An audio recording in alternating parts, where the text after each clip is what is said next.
Hey there, I'm Flo. This is my first stream in a long time. Taking quite a bit of time off. I haven't figured out what I'm doing. Been kind of restless to get back to some of my old hobbies. And, oh, that's weird. What in the world did I just do there? Pretty awesome. I clicked on the wrong scene. I didn't even notice. There we go. Yeah. See, I have no idea what I'm doing. It's been so stinking long. I can't remember how long it's been since I've streamed here. Probably 6 months at least. But it's been 3 months probably since I've streamed regularly at least. Kind of forget what you're doing after that long of a break. Forget how to use OBS a little bit. Although it's been doing it long enough that it kind of comes back to me pretty quick. But I had to redo all my scenes. Man, it took forever. Whenever I do that, I spend like an hour just setting up my stream. And I'm like, I gotta stream just to make it worthwhile, all that work. Even if I don't really have time to do much after all that. But now that I have all my scenes properly set up for the time being, it shouldn't take as long to get set up again. So I can probably do streaming more on the fly when I have time now. Okay. So, yeah. I don't really expect anybody to show up or anything, but that's kind of my vibe anyway. I just do my thing and not too concerned about drawing a crowd. If I was concerned about that, I probably wouldn't have chose to come back to Glimesh. Glimesh. I don't even know how to say it. But it's not about that for me, so I'm actually kind of avoiding the crowds on purpose. Not that I ever had a crowd to follow me or anything, but if I did, I'd run away. So, I'm a variety streamer, for those that don't know. Of course, no one's going to be here to see this because we don't have replays or VODs or whatever. I am actually going to be recording my streams. I don't know if I'll do this every time, but I'm going to try recording all my streams locally with OBS, and maybe I will start uploading them to YouTube. I haven't decided yet. Or some other platform. I don't know. We'll see. I'm kind of not a fan of YouTube. If I was okay with YouTube, I'd stream on YouTube, but I'm not so much a fan. Anyway, yeah, I'm a variety streamer. I typically do a lot of stuff, but lately all I've really felt like doing is bookbinding. Might eventually get back to my piano practice. But yeah, I haven't been bookbinding for a long time because I've been working on other work, business-related stuff, using my whole workspace. I just finally got it cleared yesterday to the point where I can work on stuff. And the main reason I did that is because I have this big book here that I've been working on for who knows how long. Feels like a year. Probably not really, but and it's not like it took a year to do it. It's more just I started a year ago and just never finished it. Just has been sitting here. It's probably not been a year, but it's been some months anyway. So, and I've been wanting to get this done because this book is for my parents' cabin, and I'm going there this weekend, and the journal that they have there is completely full. And so I'm hoping to take this with me this next weekend. So that's kind of why I just felt like, oh, I'm going there. I need to get this done so that we can write more in it. So yeah, this is just a blank journal that we use for guests that go to the cabin. Mainly it's just us. We don't rent it out or anything. But we used to have more people go there. Now it's just a few family members. Anyway, it's just fun to write something down in the journal every time you go, just to capture some of those memories and fun times that you have there. So that's what this is for. It's the biggest book I've ever made. not really using all the proper techniques for a big book. I just kind of made it simple. It should be pretty strong. It has some good engineering on the spine. Pretty sturdy. I don't know how long it'll last or whatever, but it's really heavy because it's so big. And the paper is solid. It's like watercolor paper, really thick. So it's not as many pages as you might think for being such a large book. I'm not sure how many pages, but it's not hundreds like you might think. It's just maybe, I don't even think it's 200. It's probably like 100, just over 100 or something. Anyway, so this is going to be probably a short stream. I just wanted to do a proof of concept, almost just remind myself that yes, I do remember how to stream. I spent all that time getting set up, so I may as well push the stream button and do something. But yeah, I'm just rambling on mainly because I haven't done this for so long. I just wanted to give a short introduction. Yeah, I do a lot of bookbinding. I've done it for, I don't even know how many years, but I've been streaming it for like about 3 years on another platform and here also, but I haven't been around here much. So I'm choosing this as my main platform for now. I might do restreaming. I might go somewhere else. I don't really know. Kind of depends on how things shape up here at Glimesh. I don't mind it being small, but if like it disappears or something like that, then obviously I'd have to go somewhere else. But as long as it's existing, I'm gonna probably be here for the time being. So what I have going is I started finally working on the cover for this book, and so I'm gonna pull that out. I had it drying overnight. I wonder what that is. I'm seeing this little signal strength icon down at the bottom of my stream, and it was yellow. I don't know if that means it's not receiving very well. I don't even know what that button does. Let's click it. Oh, cool. That's some debugging information. That's cool. I don't remember that being there before, but I haven't been around for a while. I have to get up to speed with what's going on the platform.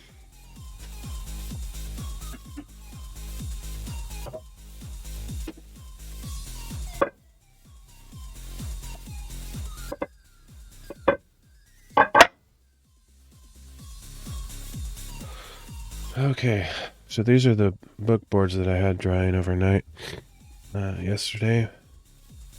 I have a really bad, well, I had a really bad cold the last week, so I'm still a little bit stuffed up, but I've been getting restless. I literally didn't do anything for an entire week. Plus, my car broke down, so I can't drive anywhere, which sucks. This is going to be a bad year. Not that I'm,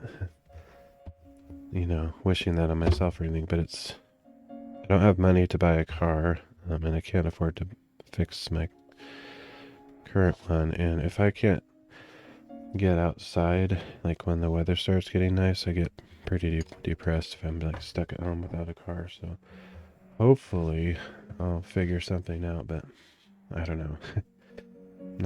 I'm not looking forward to this season here. Okay, so these are mega boards. I've never made boards this thick, but because this book is so big, I wanted to make something extra special. That's actually 2 boards glued together. So you can see they're just glued together. I'm hoping they'll stay. I mean, I glued them pretty well. They'll stay. They'll be fine. But this presents a problem because all my measurements for creating book covers all the dimensions are configured for half this width, so I don't know how everything's going to adapt when I measure the cover material. I'm just going to have to wing it and hope for the best. So, let's go for it. It's been so long since I've made covers, I'm also kind of rusty. I don't really remember what I'm doing, so I wrote down some notes. Basically, I looked at one of the last books I made and looked at the calculations I did, and I'm starting out with the same basic calculations, but I might change it a little bit because of the thickness, but this at least gives me a start. So what I do is I need to first make sure that I have a square edge, because these basically what these are is they're mat boards. So you go to a frame shop and you get a mat put around your picture, your photo or artwork, and that's what these are. They're like the internal cutouts that are left behind, so that they sell them pretty cheap at frame shops sometimes. I like them better than actual book boards, like Davy boards they call them.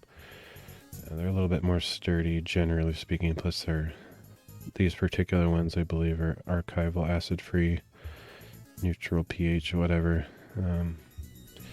Generally like them, but I don't actually use all standard materials. I'm kind of a patchwork kind of guy. I look for materials as cheaply as I can, that are available in my area or whatever resources I can find.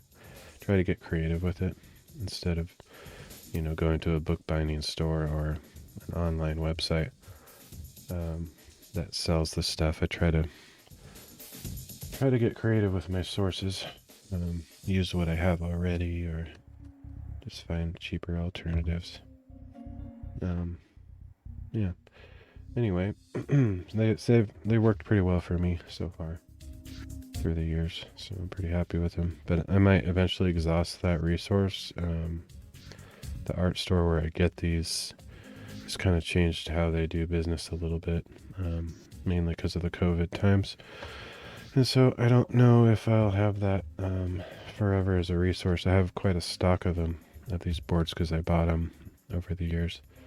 Just bought a big stack, but eventually I'll run out, and then I'll have to decide what to do in the future. Okay, so let's get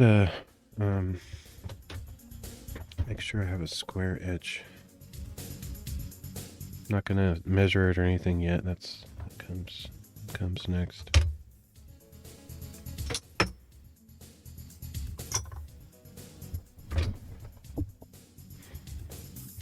The edges are all uneven and maybe not even glued all the way to the very last millimeter, so I have to cut off every edge anyway. But I'm not going to cut off more than I need to. So I generally use a standard utility knife for my bookbinding stuff. At least this particular step. This looks like this blade is getting a little bit dull because I was using it for tons of cardboard cutting for work stuff, but I have lots of blades. I can place it if I need to. One of these days, if I got really serious into bookbinding, I'd probably buy a heavy-duty guillotine cutter because it would save a lot of time. But I don't sell my books currently, and it's not my goal. At one time, I wanted to start a small business making books, but I ran through a lot of just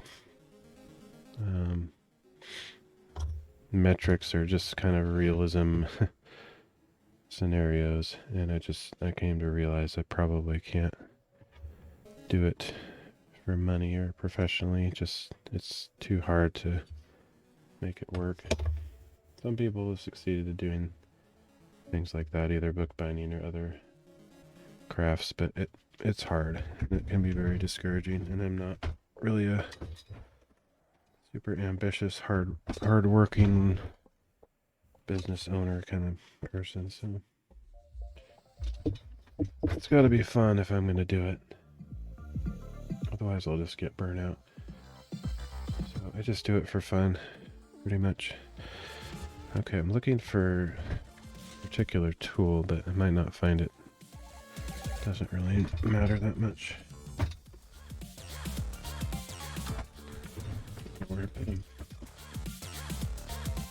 Eventually I'll have to find those, but it's crucial.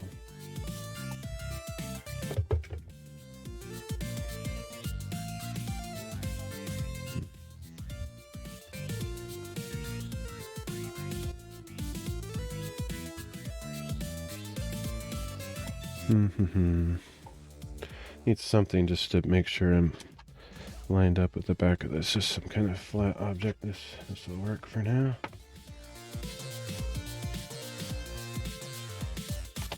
Of course, I would have it too close to the edge.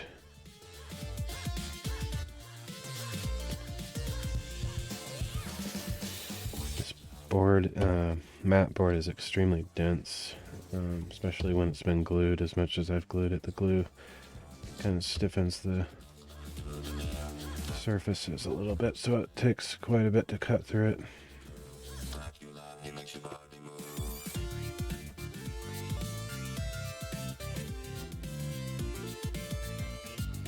Whoa.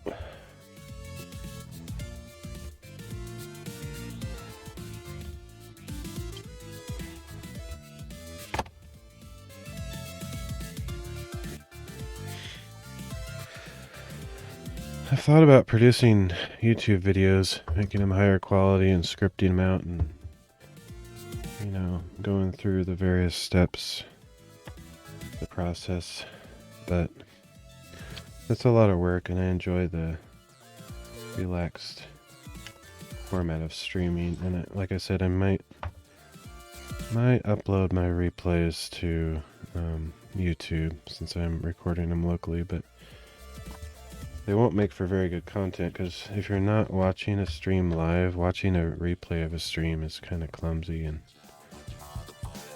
I don't think that many people will watch them, but we'll see. Okay, so now here's where I actually need to figure out.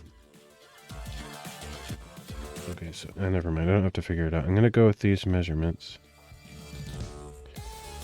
Should be okay. So 14.7 wide.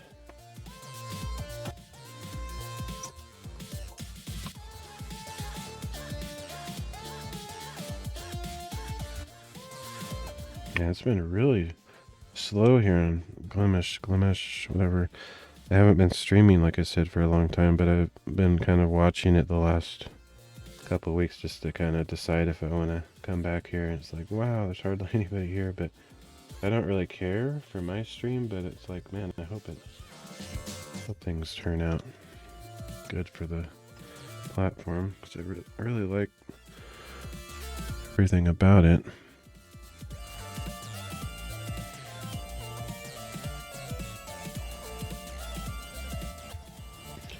Okay, let's double check these, because if I cut it wrong, it's late at night. I'm liable to make a stupid mistake like that at this point. 14.7. Looks good to me. Let's check this one. Yeah, we're good.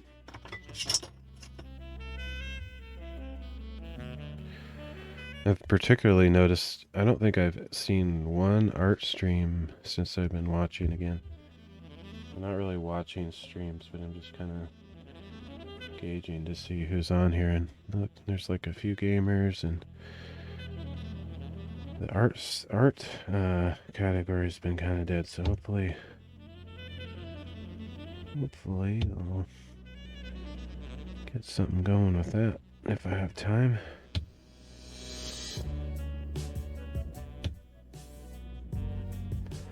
All the categories I stream in typically are in the other. Gaming is kind of the original streaming content for most platforms, but I do just about everything else but gaming, although I also game a little bit, a little retro gaming, but I don't do it very often. I have to be in a particular mood.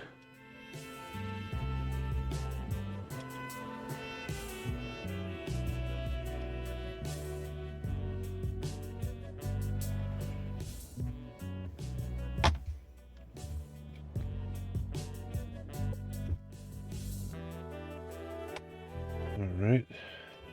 3 sides, just one more to go.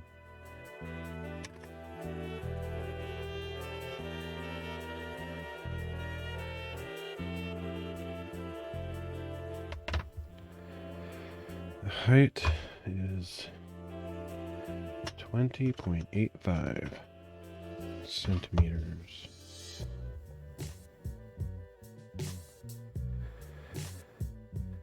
And of course, I'm always happy to answer questions or engage people on the subject or any other subject while I'm streaming. That's kind of like why I stream.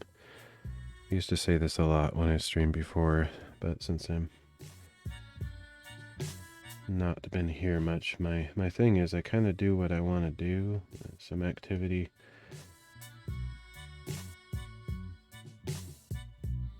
Something I want to get done, whether it's crafting or learning piano or whatever it is. Something I'd already want to do that doesn't feel like a waste of time for me. And it's just kind of fun to do it on a stream because people might show up and say hi or keep me company from time to time. It's probably not going to happen too much here until the platform grows, but I'm okay with that too because I'm kind of laid back, shy, and introvert. It's kind of funny. I don't really want crowds, so I don't want to get a big channel, and if I did, I'd probably have to go to another smaller platform, kind of disappear. That's kind of why I'm here, honestly, is it's small and not too many people. There's other reasons, but that's one of the things that I like about it. But I think it would be nice if it grew a little bit. It's quite tiny at the time being, for the time being. And if it doesn't grow, I would imagine they'll have trouble keeping it going, so for that reason I would like to see it grow. Make sure it survives. Okay, so that's supposedly the right dimension. That is solid as a rock. It's going to be a great cover. I might actually end up doing more of these double thick covers just because they're so strong. We'll see how this one turns out. This one definitely needed it though. But my smaller books, I typically do smaller books. Sometimes even really small like these ones here. Here's a tiny one I'm working on. I'll have a huge stack over here of probably 70 books that are in the same stage or more or less similar. All sewn up and cut, and well, some of them aren't even cut yet. They're just sewn up and they need to be glued and cut and everything. Okay, I'm gonna take a quick break. Gotta blow my nose. Got this stupid cold thing going. Be right back.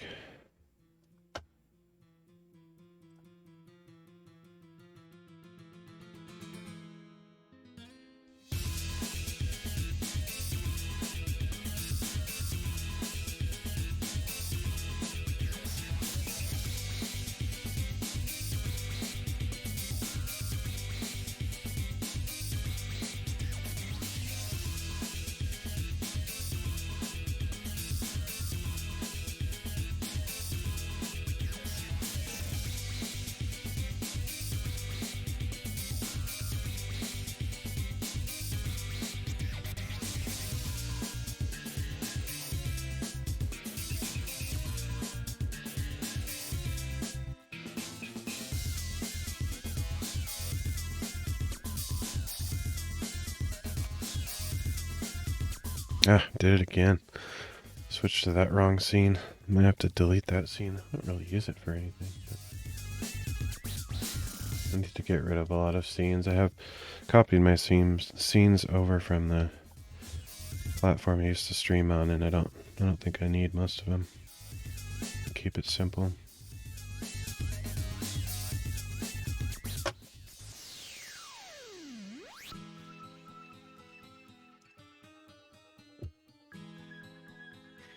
Okay, let's see if I can cut the second one just as well without any mistakes.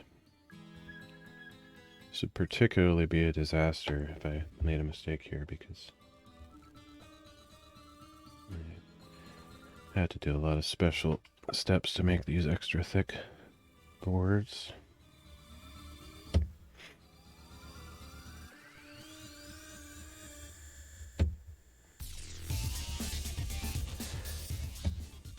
I've kind of wanted to have a YouTube channel where I just upload a bunch of stuff, even if it's not refined or edited. That's why I started out streaming. I actually started streaming on YouTube, but they had some major issues with their copyright program. Constantly has false claims on it.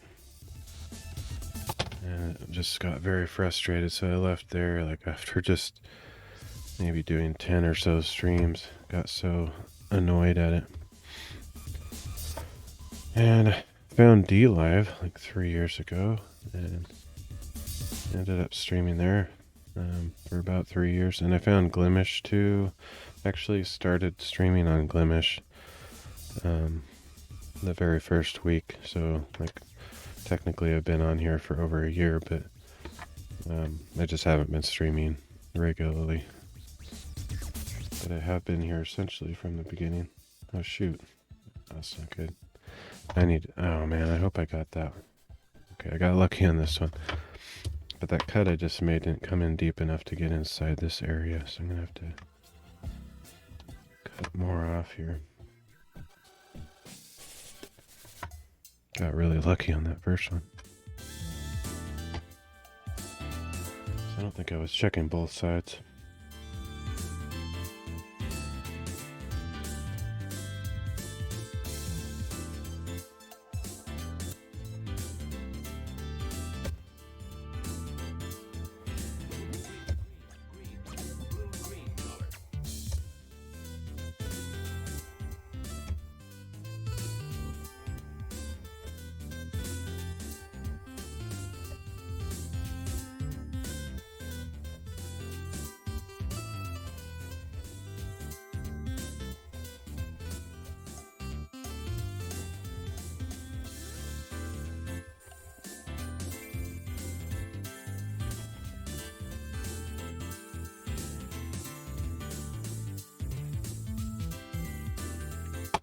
I don't even know if one of those heavy-duty guillotine cutters would get through this board. It's so dense.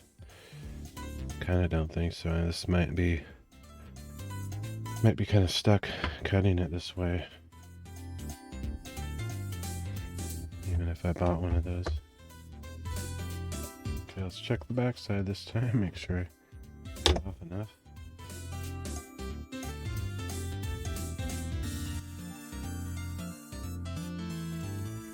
I really like to find that tool. It's just a metal like L bar that I like to snug up against things like this.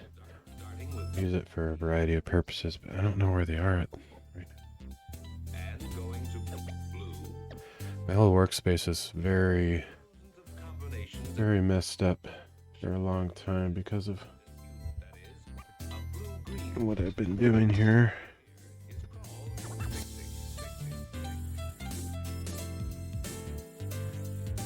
I can use any straight thing, but those bars are just perfect for this. Just don't know where they are. This will work just as good.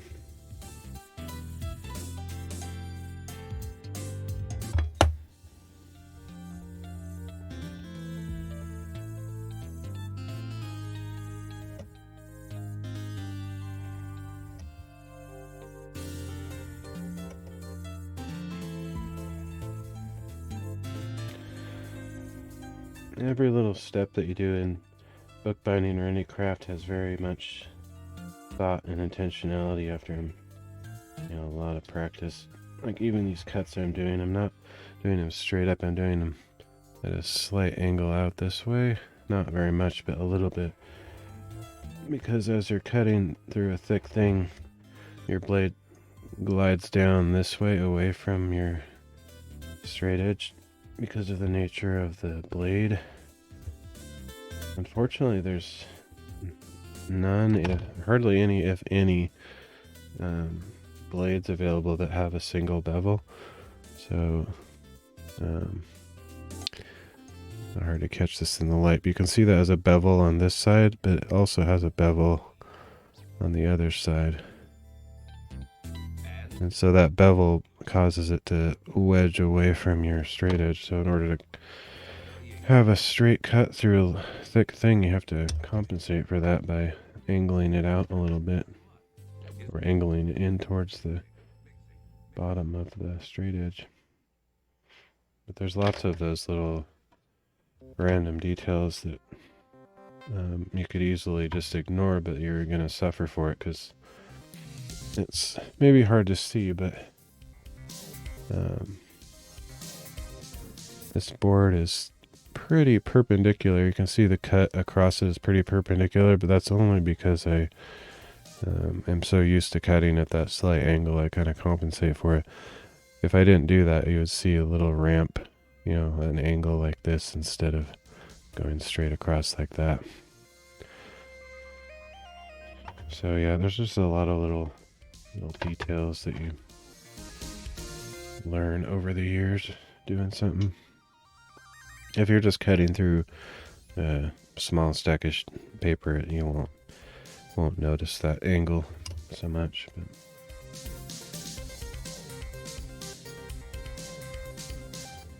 all right, so let's try to get these measurements right so I don't mess this up. 14.7.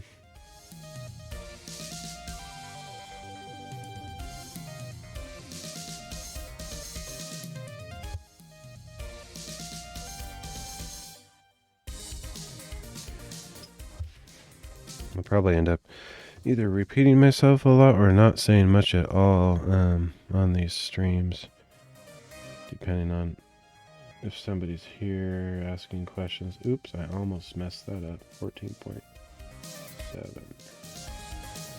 So I don't think they'll make very good content for uploading to YouTube, honestly, because they won't be scripted, and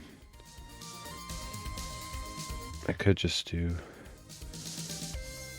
kind of ASMR. I don't do ASMR per se, but most of my viewers in the past have found my streams to be pretty relaxing, so we'll see how it goes.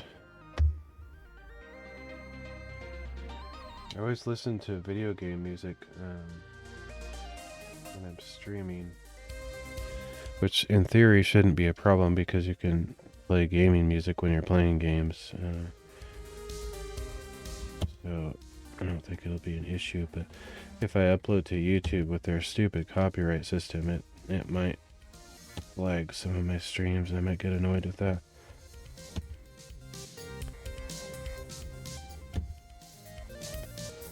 But I don't like to stream in silence.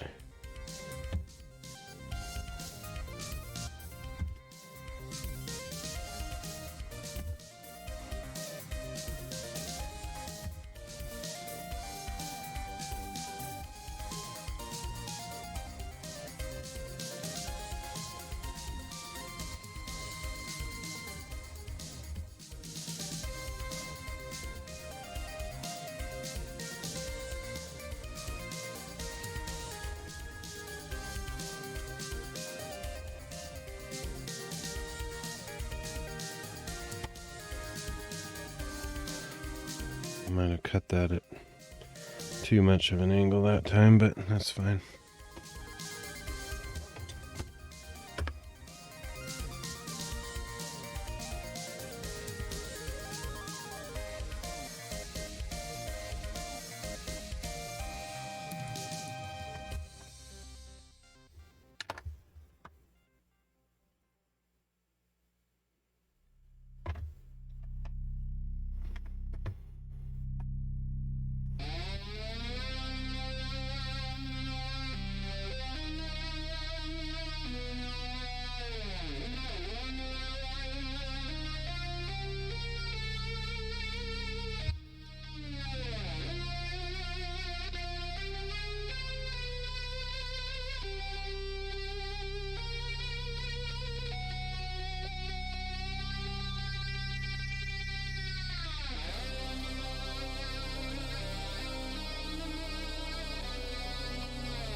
The other thing, other details, there's a lot of details that I do without really thinking, but you need a ruler that has a little bit of grit to it, a little bit of grip.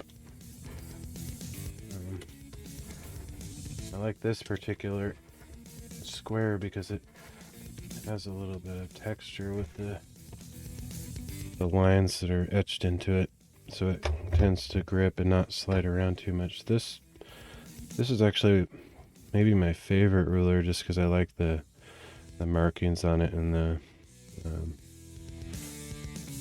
I don't know, it's nice. It's aluminum, but it's one thing, it's not very thick, so I can't safely have like sharp knives on it without worrying about it skipping up onto it and I might cut my finger. This one's a little bit thicker, so that's very unlikely to happen. Plus it has that kind of gritty quality, so it doesn't slide. This one's a little bit slicker. Some of them have like a rubber backing or like a foam gripping on it. I don't really like those for some reason. I prefer to have just metal, but if it's a slippery metal, then it's a problem. So, and there's occasions. Well, one reason I don't use this all the time is because it only has inches on it, and I don't like to use inches. I like centimeters because it's a little bit more precise and easier to do calculations.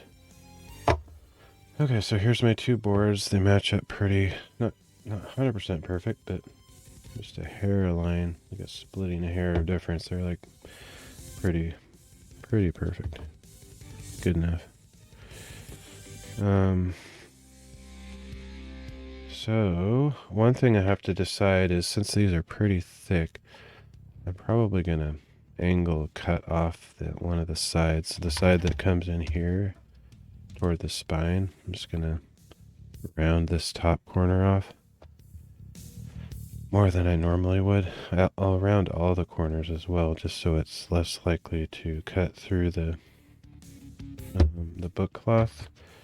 But that particular outside corner on the spine, I think, or the outside edge, I think is going to be particularly important to soften that in a little bit.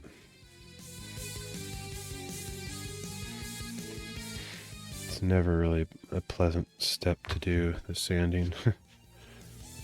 Get the dust all over it and in my nose. I do have, masks and stuff, but for little jobs like this, I don't really like to bother with it. It's late at night. I can't go outside and do it, and makes a mess in here. But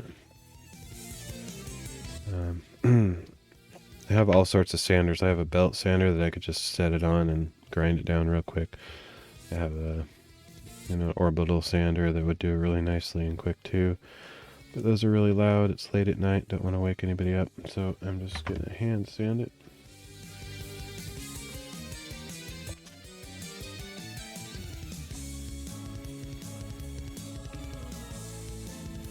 Both of these are pretty smooth, so I might need to set up a rougher grit sandpaper here, but we'll just try it out, see how it goes.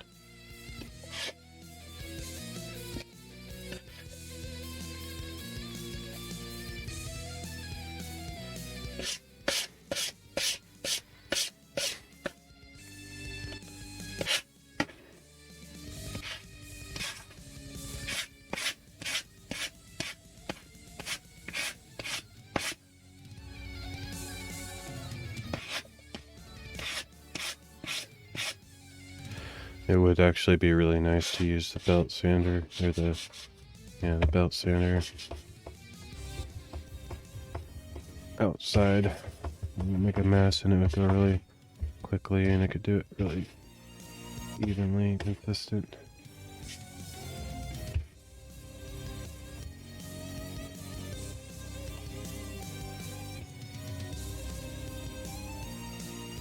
I think I'll just go with this. Hopefully I don't bother my nose too much with the dust.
This sanding step is maybe all I'll do tonight. I don't know.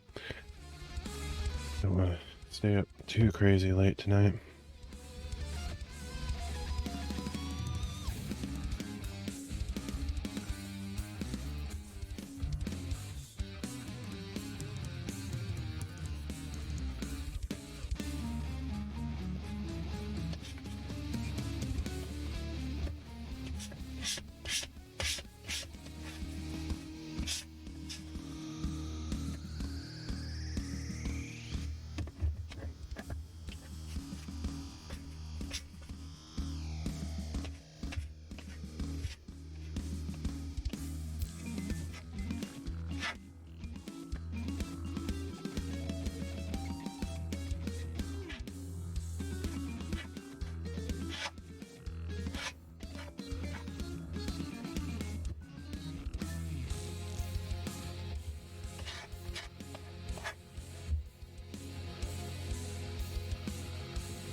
I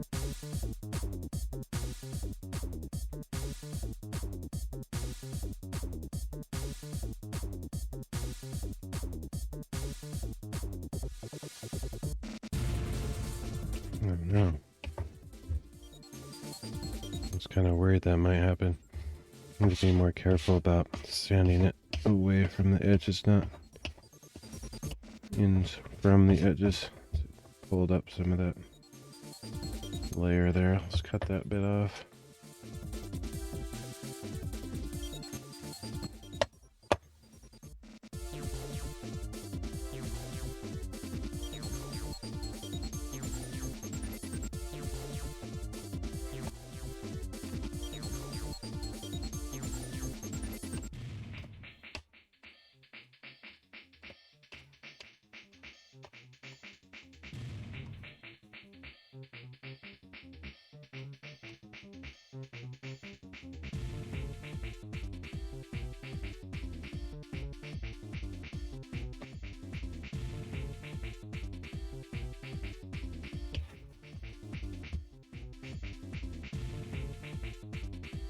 Okay, all three of the edges are pretty rounded well. This back edge is the one that needs to be rounded the most, so give that special attention, but I'm also gonna slightly round the corners.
So go a lot faster with my belt sander, but that's alright.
This is going to be the edge that I round the most, the outside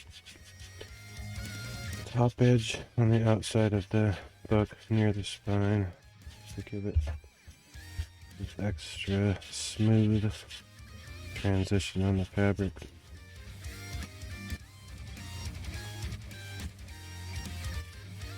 That's the idea. I don't actually know how necessary some of this stuff is. It's just kind of common sense. Some of it I learned from other bookbinders that do it. But it's kind of one of those things that if you've never tested both ways, like, and you can't just test it. You have to have a book over a long period of time, like even dozens of years, to see how it wears over time. And that's how you come up with some of these techniques, is a response to long-term experience. To me, it's just kind of common sense, so I do it, even though I don't know how 100% important it is, but I think it's valuable.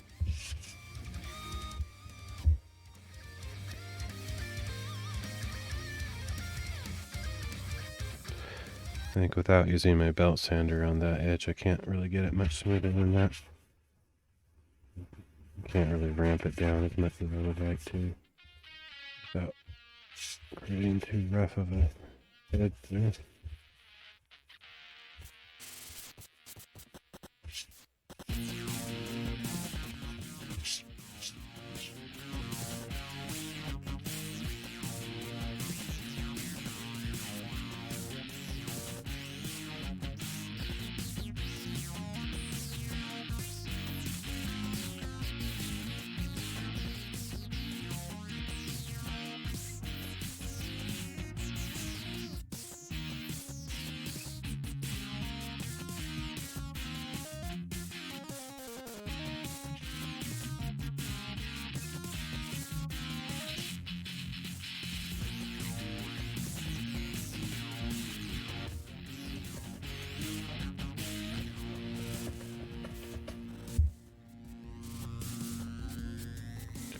Just do these corners. I think this will be good enough. I'll make a little mark on here so I remember which corner or which edge is that especially rounded one.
Before I go on to the next step with that, I'll make sure to dust that off really well, but I'm not going to worry about that right now.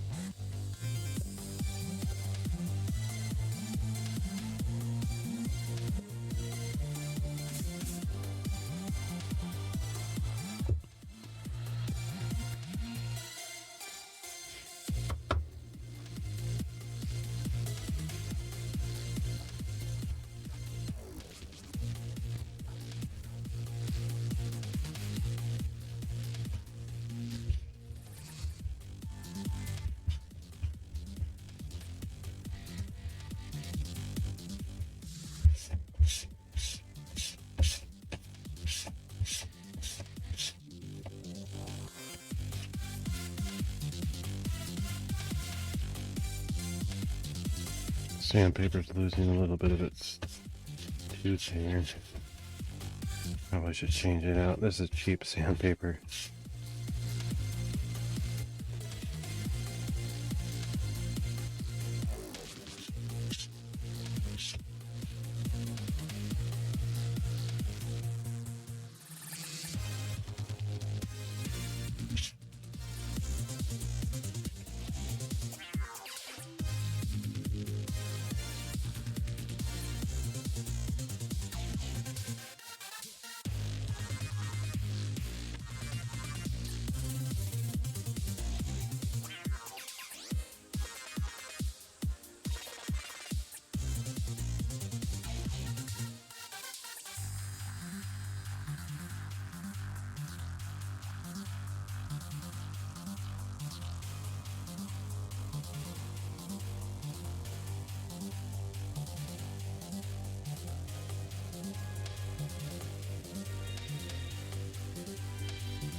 Actually, I just cut my sandpaper on the edge of this thing.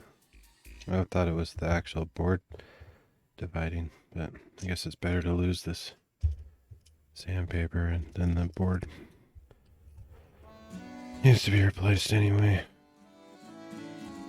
Might get a rougher grit on there.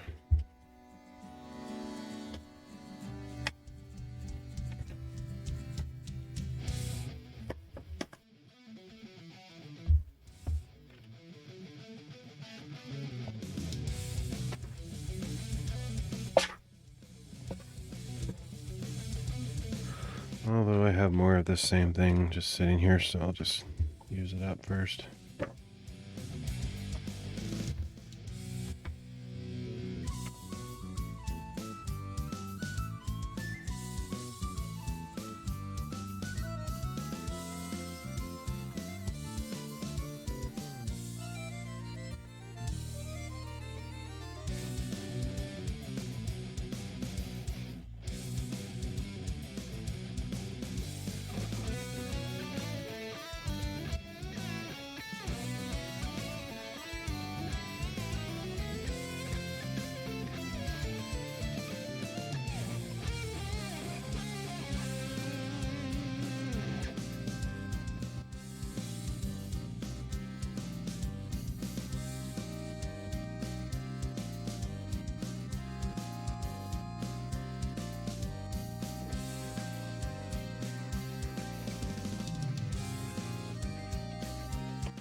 As you can see, I'm not like in a huge rush. Pretty slow most of the time, especially when I'm getting back into the swing of things and it's late at night and I don't, speed isn't really important to me in this stuff. If I can figure out little tricks that make it go smoother, faster, I'll do it, but I don't like to cut corners. If something that increases the speed also decreases the quality or makes me unhappy with what I'm making, then I'll just stick with my lengthy process. But definitely, if it was daytime or I had a shop where I could make a bunch of noise, I would be using my belt sand and it would go very quickly.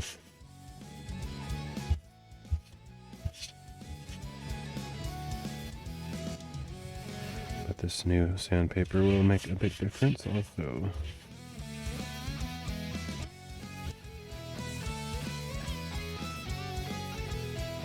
Not really worth struggling against your equipment, especially if it's a consumable thing like a dull razor blade or bad sandpaper.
Goes a lot faster with this refreshed paper.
Can't remember if there's a counter on this site. I don't see one. Maybe it's in that little stats area. Oh, if you just hover over it. So I've been going for an hour and 8 minutes.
Make that the extra smooth side.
Okay, those are both ready.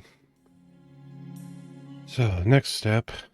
Not sure how much more I'll do tonight, but I can at least take measurements. I haven't done this in a long time.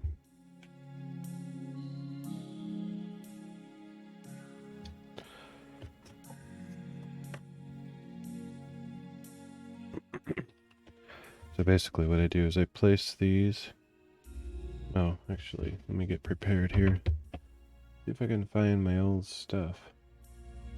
Some of it's probably gone. I'll have to make some new pieces of scrap things here. I can't find them.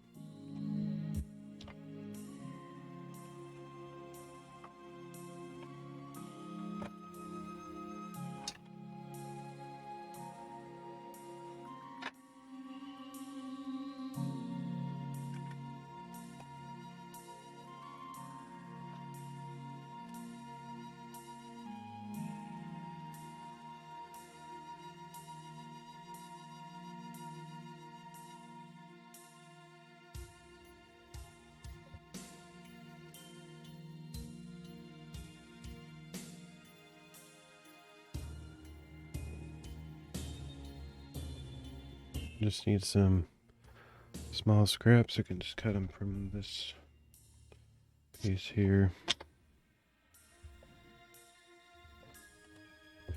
These will just serve as buffers when I'm clamping the thing so it doesn't squish, leaving an indentation on the covers. Oh, I found those. I just saw those things I was looking for. Here they are. Just on the side where I wouldn't have seen them. I have smaller ones though. These are the long ones. I don't know where the short ones are.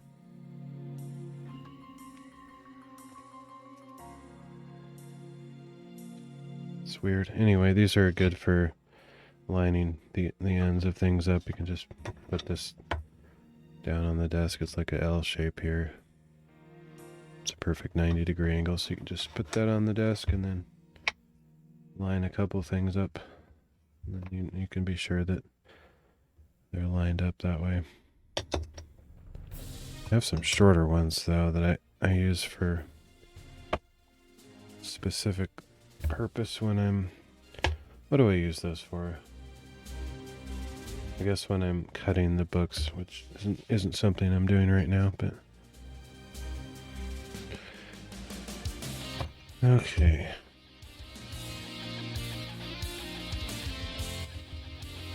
I was gonna cut this into a couple scraps.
Not to push too hard, because then you're going to cause this to move and it might jump up onto your fingers. Just better to do many low pressure cuts than make a mistake like that.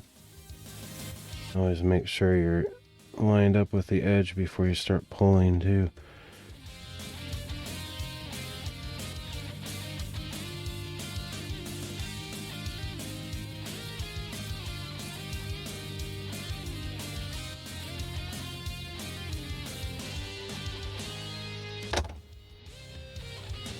Okay, so there's a couple scraps. These are just to guard the boards while I'm putting pressure on it. And where are my clamps?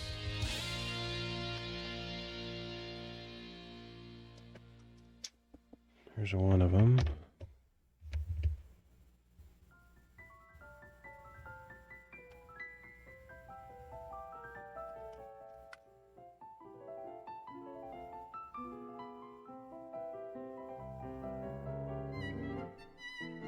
Not sure where the other one went.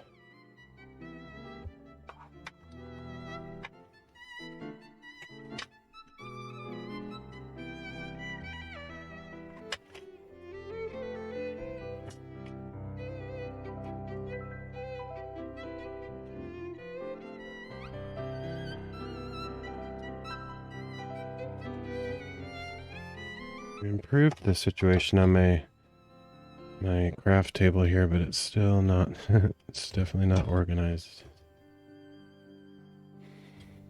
It's just better than it was.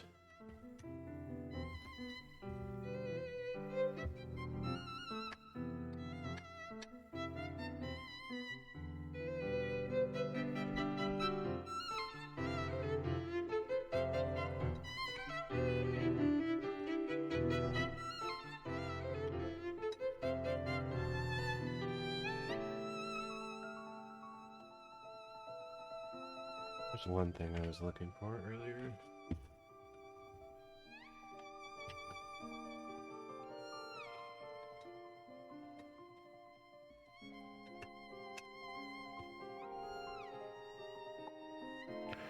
Not finding that other clamp.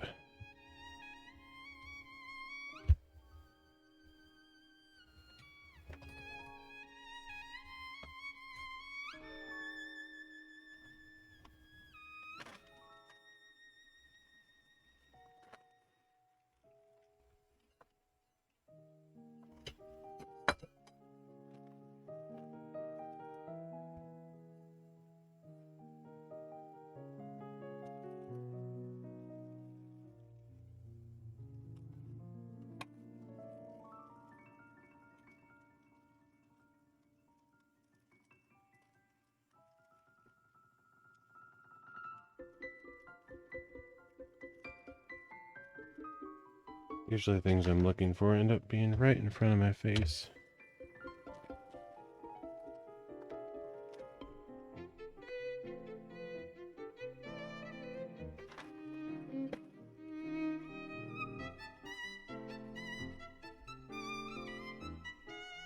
I have tons of other clamps, but I really like these particular ones because they lock down.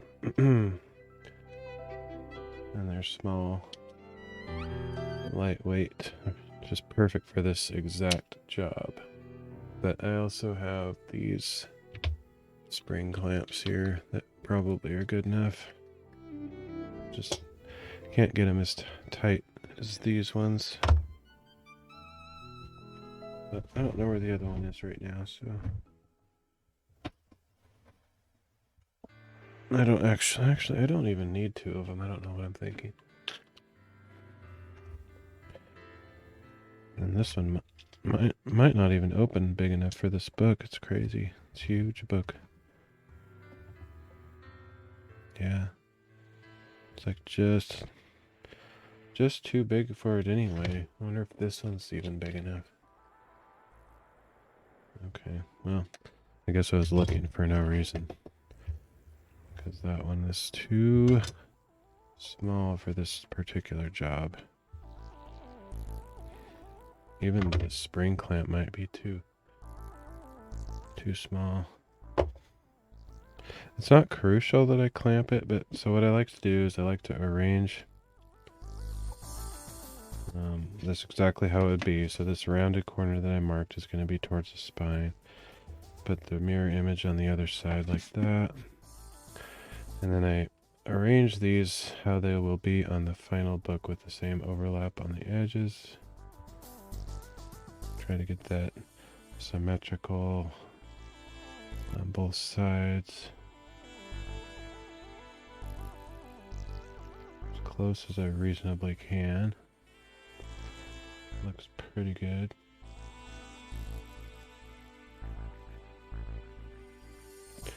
And flip it over and do the same on this one. It's kind of hard to hold all this in place. So I usually end up double or triple checking each side as I go.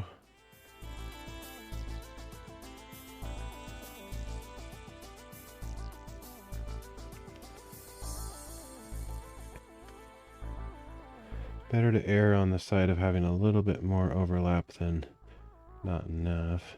So I'm putting these in position where they'll be in order to measure the wraparound of the spine. So I don't want them to come out too short. So I should probably push them out just a tiny bit more than normally would. Just to make sure I don't do it short, because since these boards are twice as thick as normal, the measurements that I do around here might not quite cut it. I'll probably add just maybe an extra millimeter in there, just to from over and above my normal calculation. Just maybe even 2 millimeters. I don't know. We'll see. I'll kind of think about it and see if I can come up with something sensible. So these would go on the outside of this normally. And then I would clamp all that together so it doesn't move around. It's really hard to even hold it to get the clamps in place without it like sliding around. Just to get your hands in the right place is hard. Okay, I don't know if this is going to open big enough.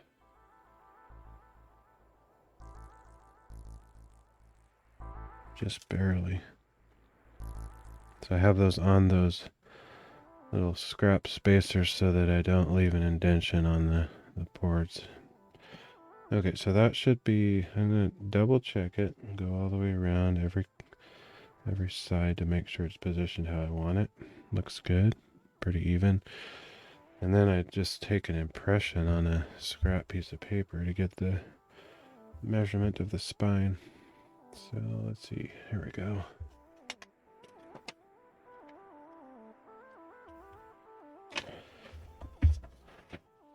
I usually go in the center just to kind of give it an even average. I'll push it tight on the spine, as tight as I can, and then start pulling it over the edges. Check again, make sure nothing slipped around. Strangely, like these are pretty even on the sides, or on the edge here. But this looks bigger than that, but I don't know, just that's the way it works sometimes. That's why you want to make sure to align it on these edges, because how it lines up here is going to be weird, because you can see how bumpy the spine is with all these bumps. So you can't really line things up to that side.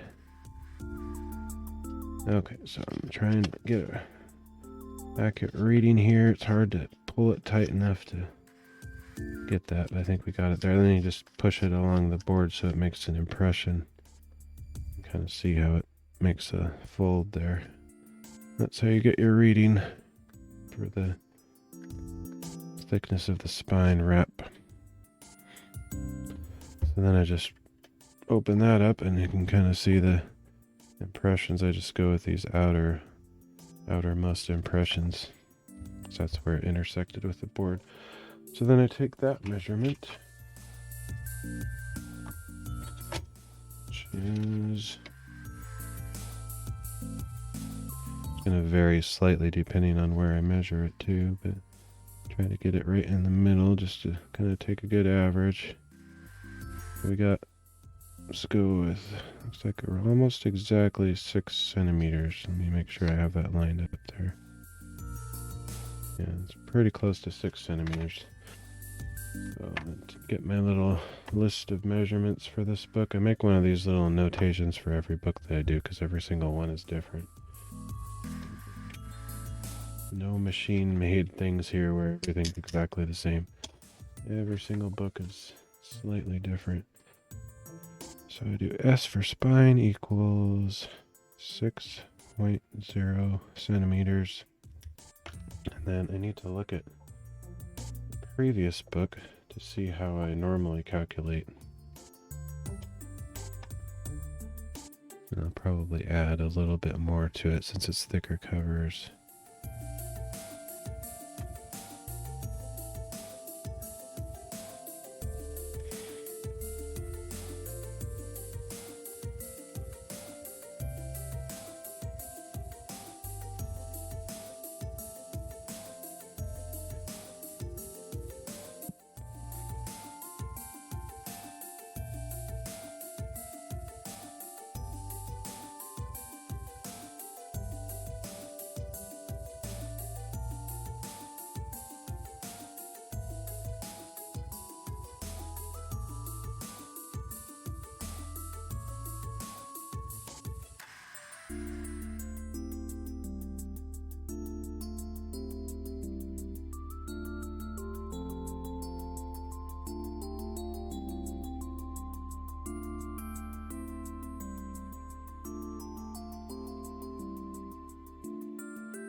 Okay, so normally I just take the spine impression measurement plus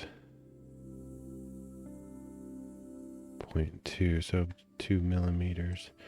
I might do plus 0.4, so 4 millimeters, just to kind of compensate for the double thickness on the book boards. I feel like that kind of makes sense. It's kind of hard to tell though how much extra you'll need, but I think that's probably safe. And I mean, it's not going to be a problem if I make it too big. It just means that the cover won't hug the back of the spine like super snugly, which isn't necessarily a bad thing to have a little bit of extra space around the back. I do like it. I like the look of a book when it's really nice and snug and there's no extra gap in the between the spine and the cover, but I'm guessing this will turn out to be pretty good. So that'll be 6.4 total for the spine.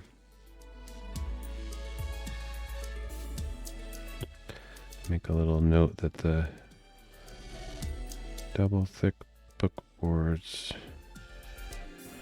just so I don't accidentally like do the 0.4 on the next one, because I often look at the previous book that I do to get my measurements, because if I do it habitually on a regular basis, I just have these measurements in my head, but I haven't been doing it regularly, so I kind of forget how it goes.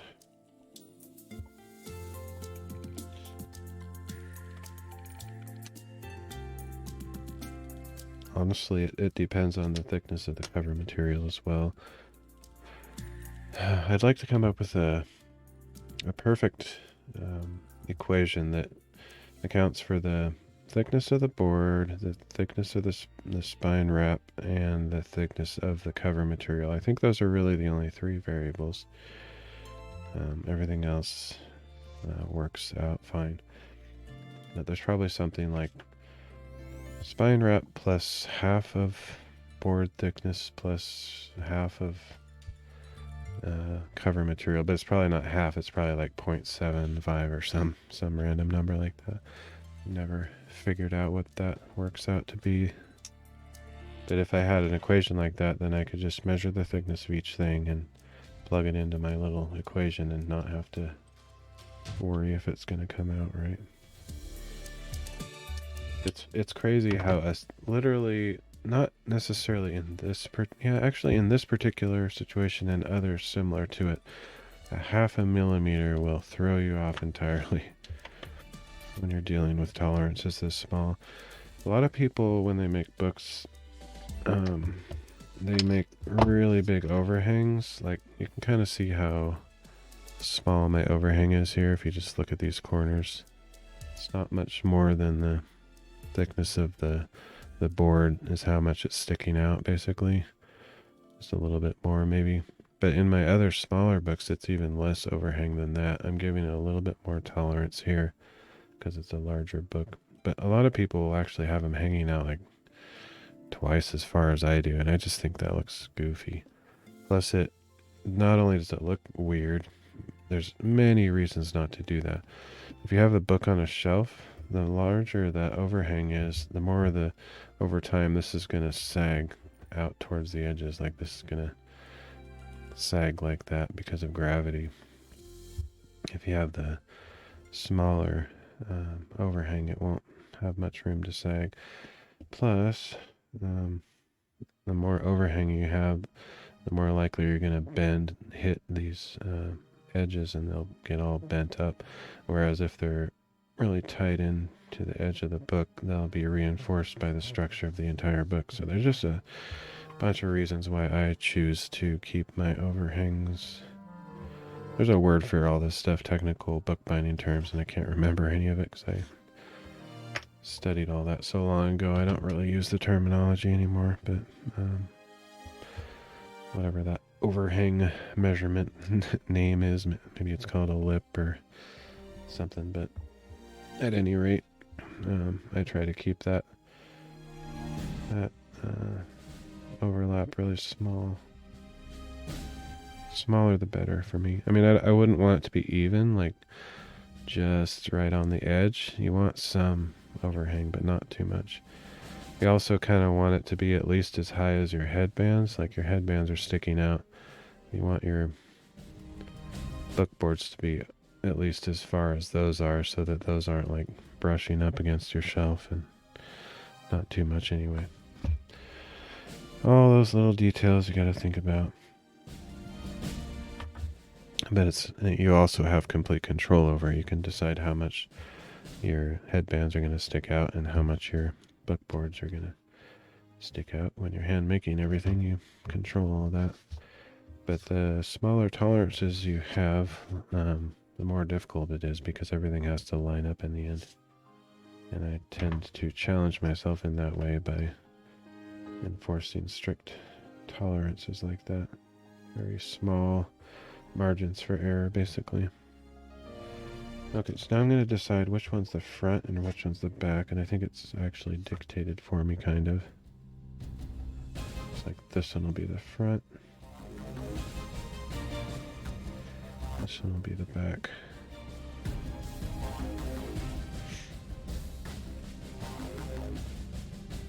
That's because where I marked them, it says rounded here. That means these are going on the outside of the spine, and the book will open this way, so that's how I know.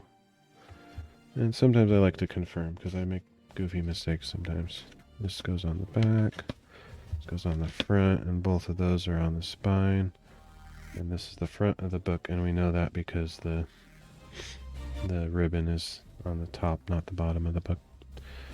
So yeah, I kind of do all that in my head, but sometimes I get in like mirror opposite mode and I do things wrong, so I always like to double check.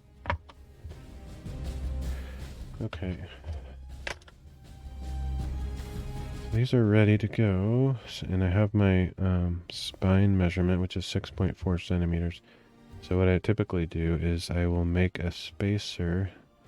I have a bunch of spacers pre-cut for common sizes of books that I make. I don't know where those are at the moment, but it doesn't matter because I've never made a book this size, so that means I need to make a new one.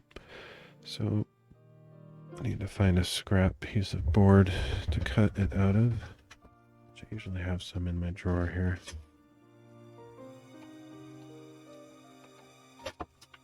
I have to dig a little bit though.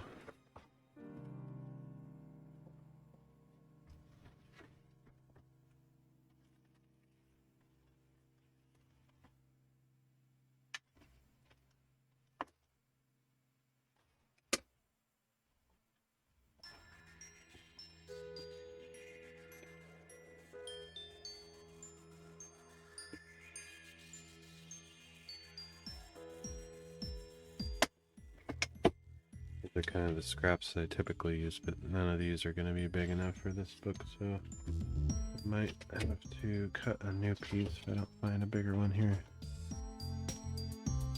There's some slightly thicker ones, but I don't know if any of those are thick enough.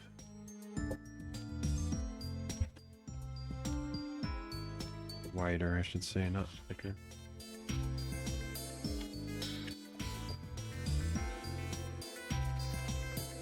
It's a really big one.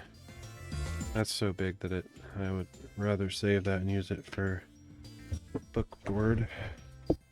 That's some very special material there. It's some wax impregnated board, so it's like super strong and thick. Makes good jigs and spacers, but if they're big enough, I like to use them for book boards as well. So I'm gonna go grab a scrap piece of board. If I can find one, I'll be right back. Take a quick break.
Okay, rather than wasting a good mat board, I found this sketchbook that's emptied out of all its papers that I cut up and made into a book, so I can use the backing board for this. I don't really like to use those for book boards anyway, so that'd be a good scrappy template material. So we got 6.4 on my measurement here.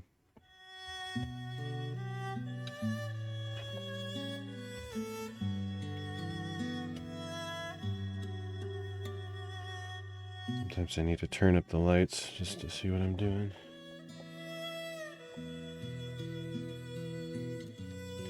Generally prefer to kind of work in dimmer lights unless it's something I need to strain my eyes to see, but most of this stuff doesn't really require bright lights.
Here's another example where I can use those L bars that I was looking for.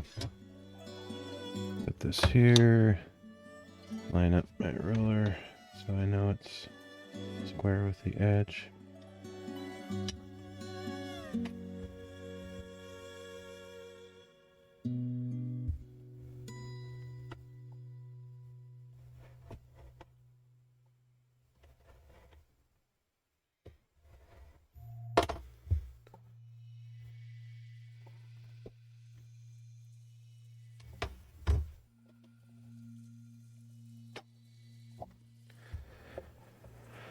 And then I can mark this. Probably never use this again, of course. It's such a specific measurement, 6.4 centimeters, but I could throw it in my box of templates just in case.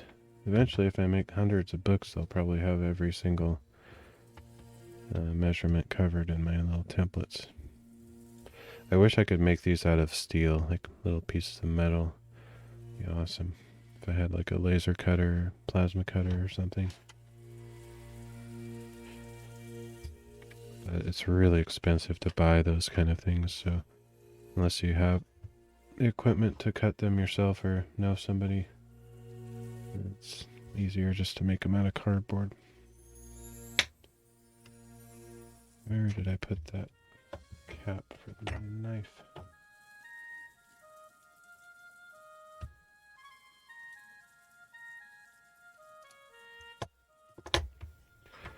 Alright, so here's my spine template. You just put it right in there. And then when you're cutting your book fabric, you know how big of a piece you need.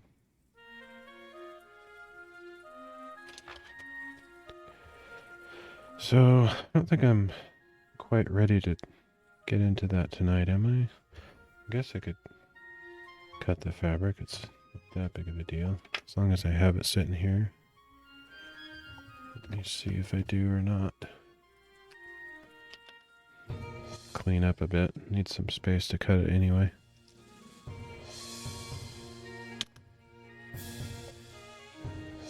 Kind of wondering if I might have broken that other yellow clamp that I was looking for. I have this sort of a feeling that I might have, but it might be around somewhere. I just can't remember. I have broken clamps before, but I don't actually remember breaking that one, but it's been so long since I've seen it. It's certainly possible. Where's the other sanding block? I feel like it should be right in front of me. I'm not seeing it. How odd is that?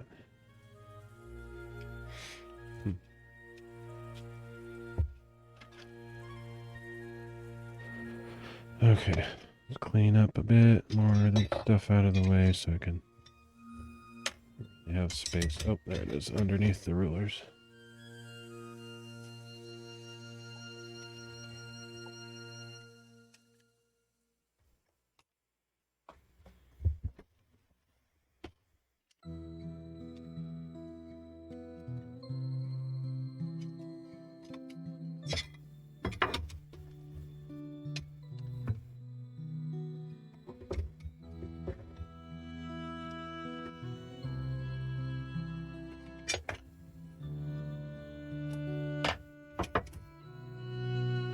I will need a ruler though, so to choose wisely matters. It actually makes sense to have all these different rulers because each one has a specific purpose. This one is just the right length for certain things, something like this, just the right, big enough to cut the whole length of the fabric for this, but not so big that it doesn't fit on my table when I have other junk strewn about. So it's good to have a variety of tools like that. I do need a lot of space though, because the roll of fabric is pretty big and I need to take a cut of the whole thing probably.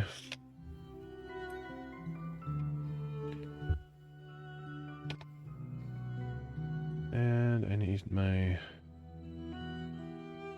rolling cutter rotary tool. Where's that thing? There it is.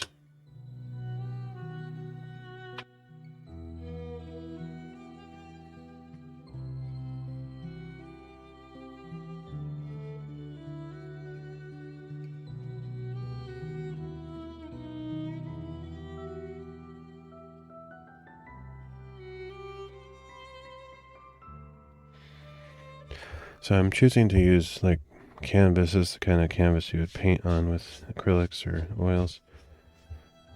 And I bought it at my favorite art store locally. And the reason is, it actually looks kind of nice just as it is, but the general idea is that I could actually paint the book after it's put together, which is something I've been wanting to do.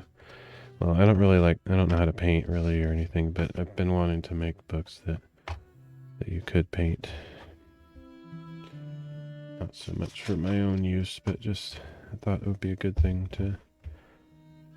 for other people to be interested in.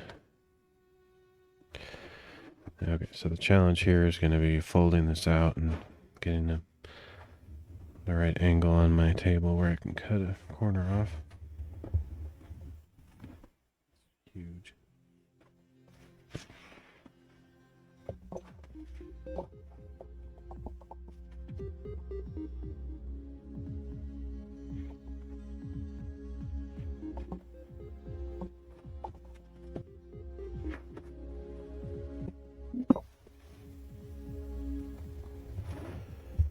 Okay, let's see. I need to find my set of templates. Jigs, or I don't know what you call them. They should be around here somewhere. I just need to find them. Because I have one that's made specifically as a guide to cut around the edge of this stuff. Not sure where it is though.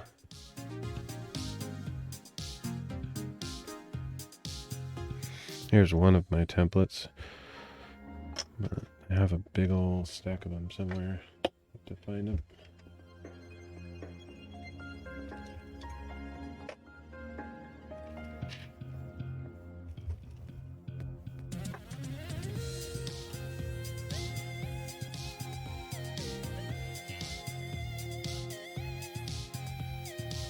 Canvas smells kind of weird.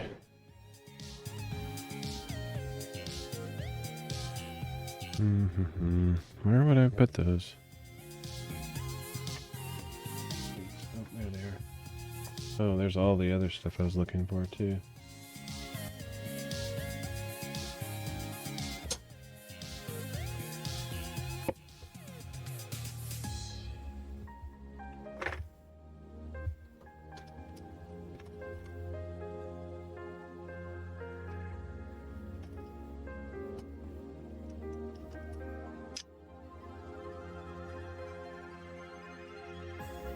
Little scraps that I use to clamp on.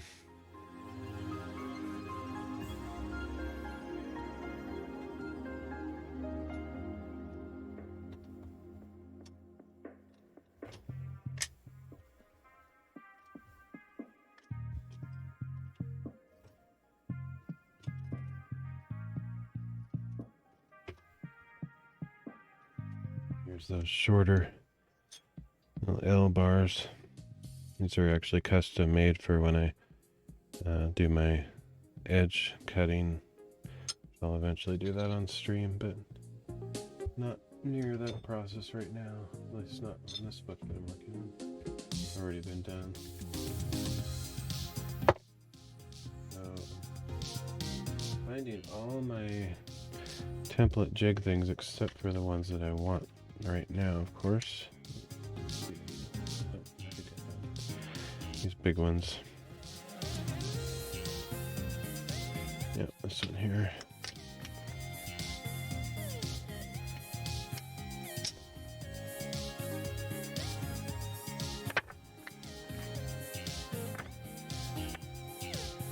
Yeah, just if I had these all stacked in a row, they would just be like graduated from large to small, and it looks really nice. Like every ½ millimeter from big to small, I have a template for because I've made so many different size books. But nothing like this one that I'm making today, so I had to cut a new one. But yeah, I wish I could make those out of metal, and they'd never bend or get worn down or anything. But these are fine. They work great. But it's just one of those perfectionist things that it would be cool to have.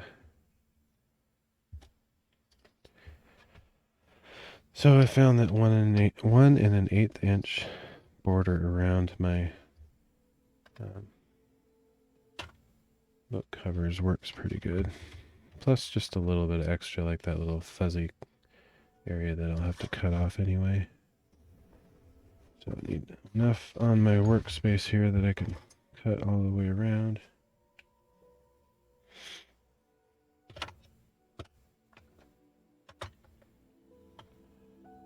And my little pen for marking, where'd that go?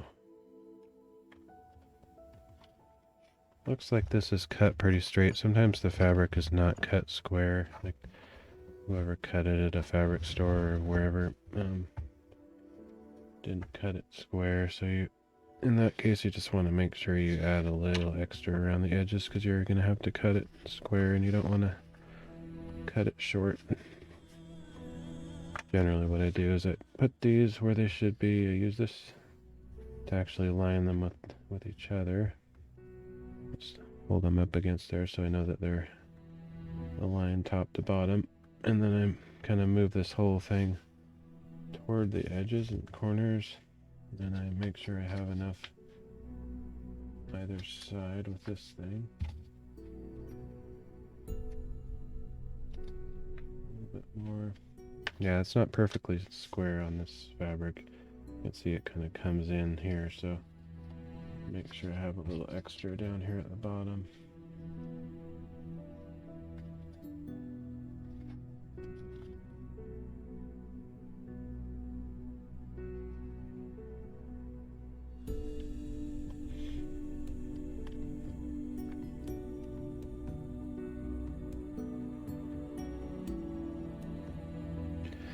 Okay, then on this side, that's how much I need. I just make a nice little... So what I usually do is I keep these in position, make sure my fabric isn't going to fall off the table. I grab this ruler that I got prepared in advance. It's the right size for this job. Double check that my two boards are lined up. I think I lined them up. Yep. And make sure I'm tightly squeezing in on this center spacer template that I made. And then I always keep a finger or a thumb on both of these boards so they're not slipping around, moving out of place. Except once I'm in position, I can carefully lift my fingers off. You have to be very careful not to slide it around. And then just focus over here where it's important. And move the spacer out of the way. And I can cut this side. Kind of a complicated little dance that I do here. To push the ruler really hard so it doesn't slip around. Kind of awkward.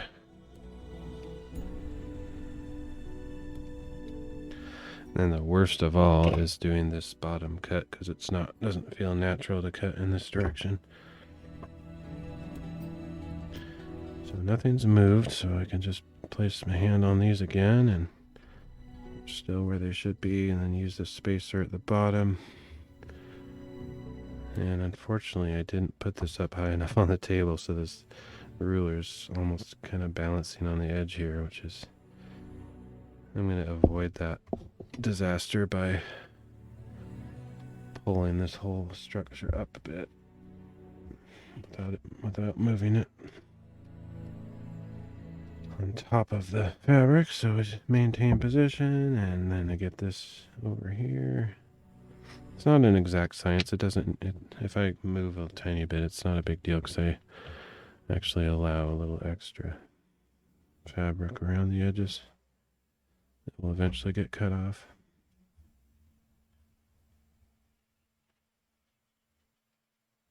This is an awkward angle, that's for sure.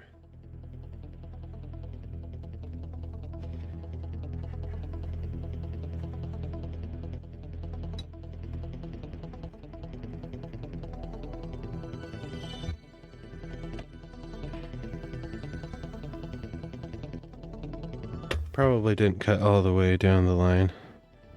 And it looks like it moved a little bit too, but that's okay. Use my scissors to clean it up. Like I said, I give a little extra allowance for such things. Because it's bound to happen where something moves a little bit.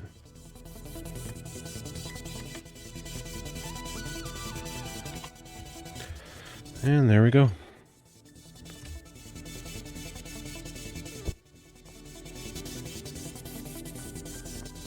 I can pull this back up how it was.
Ooh, that was a struggle. But we did it. Now that it's all down to size, it's very manageable.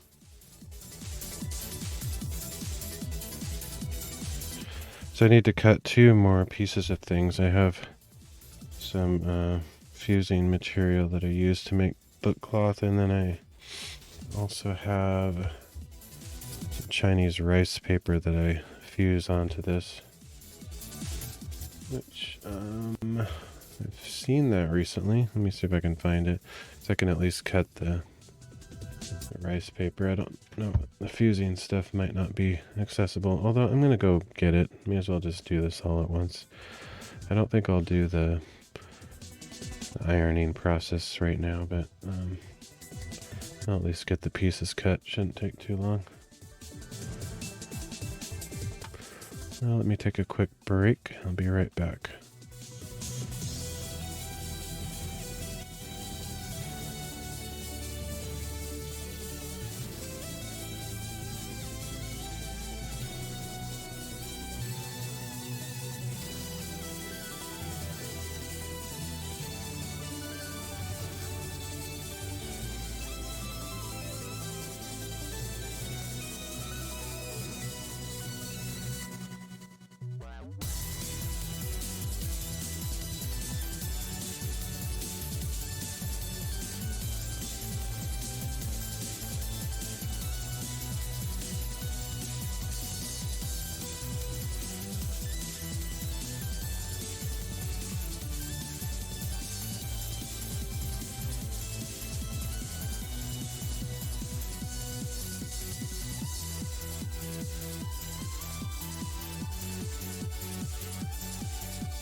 Okay.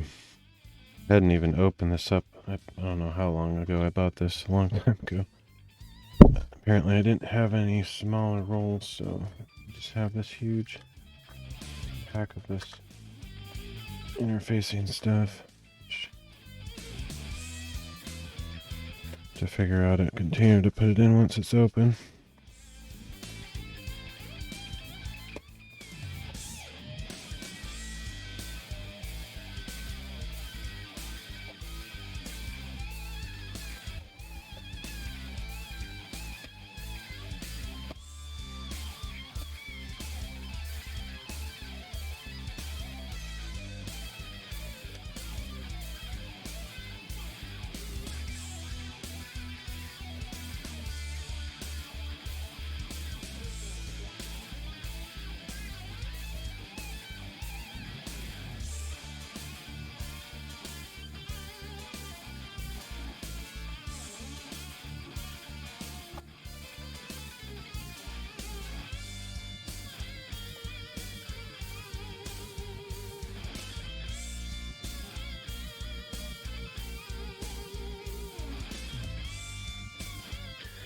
So big, it's kind of hard to work with.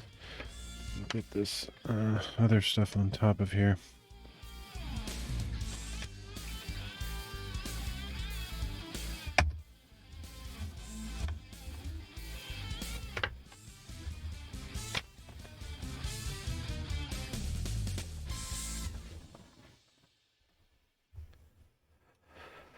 Okay, so basically what we're looking to do here is just cut a piece that's about the same size as this, which looks like that. It looks like exactly the same height, pretty much.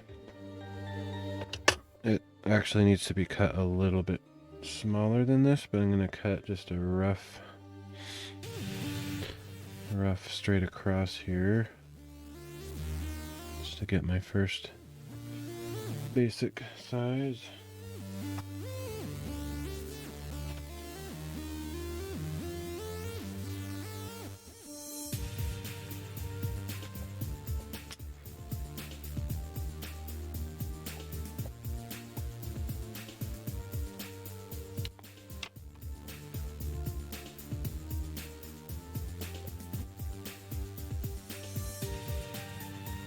Okay, this is where a big old square would come in handy if I can make room for it on my table here.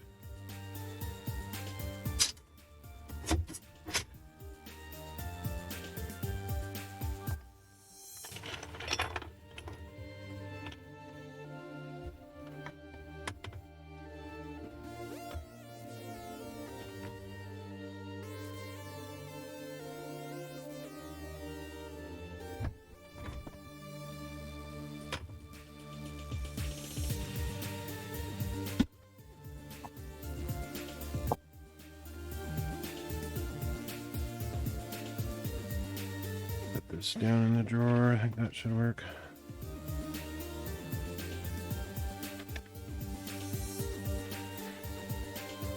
I don't know why, but I don't usually use my grid on my cutting board all that much, but it certainly comes in handy sometimes. Part of the reason is it's not very precise. I don't really trust it with exact measurements sometimes. That kind of slows me down. But for something like this, it would be handy.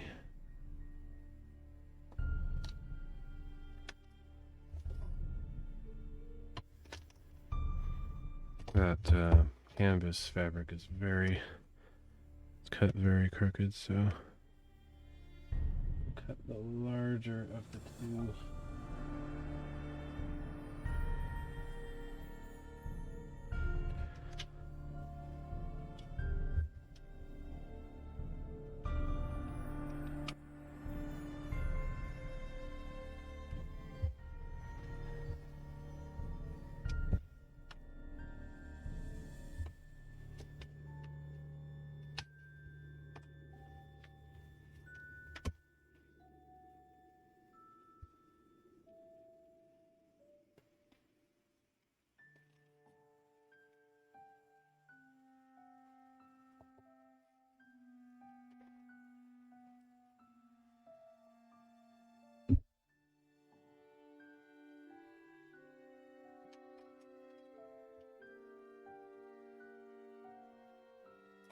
Here's where I need to just confirm that everything's big enough.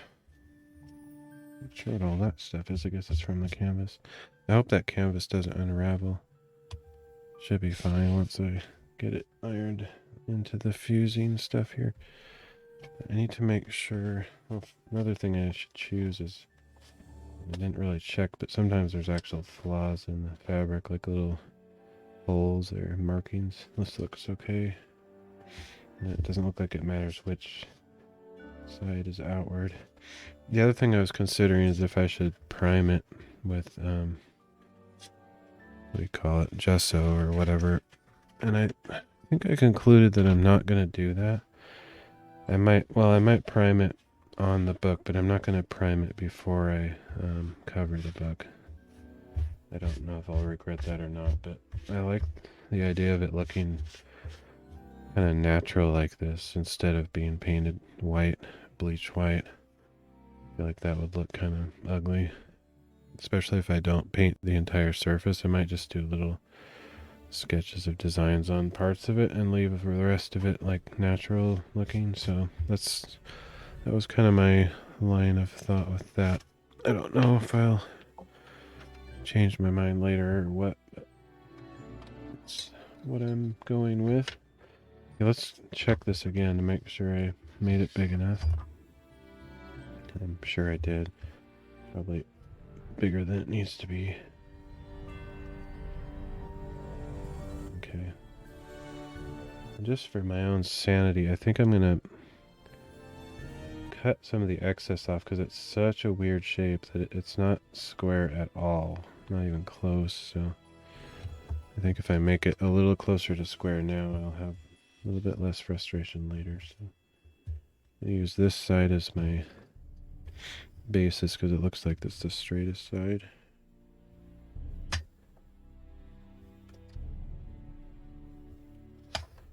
And I'll just line up the pieces and then cut the other sides again. Just get the excess weird trapezoidal junk off of there.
Now this is a little bit nitpicky and perfectionism, but it's pretty rare that I see fabric that's that off of square, and that's just gonna cause me issues later. Because I'm gonna cut all my other pieces to match that same shape, and then I'll have to remember which way to rotate it, and it's easier just to make sure I'm pretty close to square, and then I don't have to worry about which direction everything's rotated.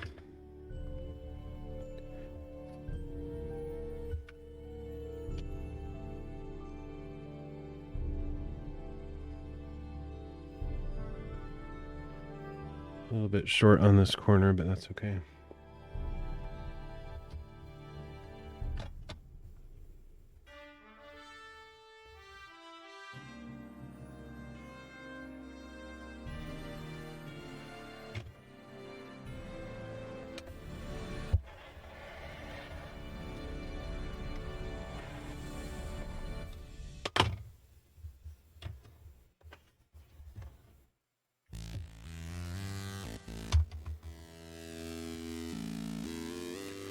I think what I'm going to do is cut it square, but just cut a little bit extra off that side.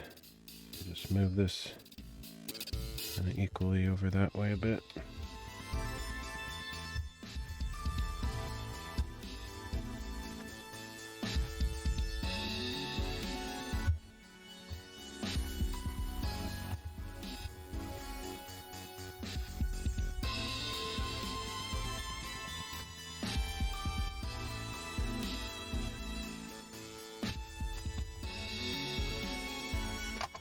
Close enough.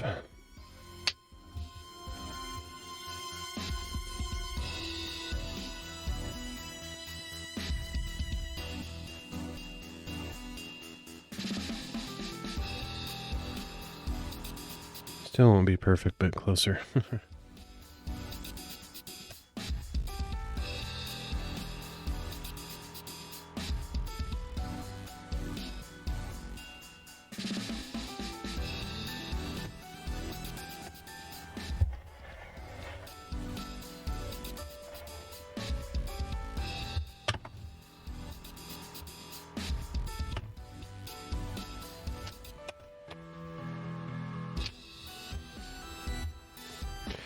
Okay, so now when I cut the fusing fabric interface stuff, I won't have to worry too much about making it weird shaped. It'll just be a rectangle. So I want it to be like between an 1/8 and a 1/4 inch smaller on every side, so that when I iron this down, so one side has just like glue, it's like similar to hot glue, and then you iron it on this side, which is kind of a wax paper, and it gets adhered to the fabric, and then I'm going to glue a piece of paper onto the other side once I've peeled this back. Kind of tempted to actually do that right now instead of waiting till tomorrow or whatever. Probably a valuable thing to get done. I'm going to cut it too short here.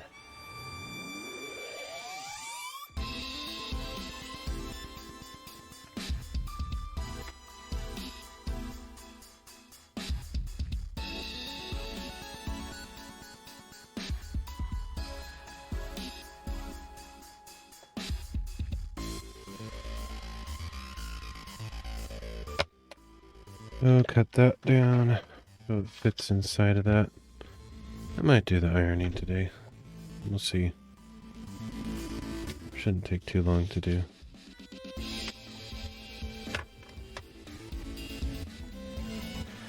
And once I'm done with that, I'll almost certainly call it a night. Although I keep doing more and more. I'm definitely not going to finish the cover. Well, I shouldn't say definitely. I might be inspired and go for it, but probably not.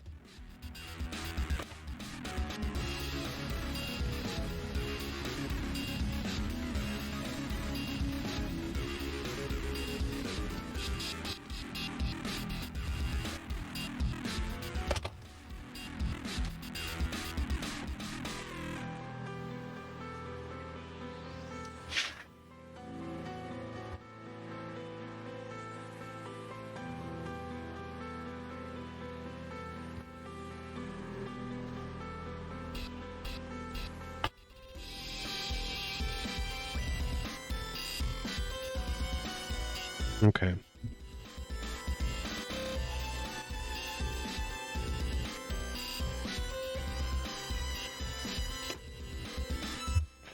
That should fit inside of here now.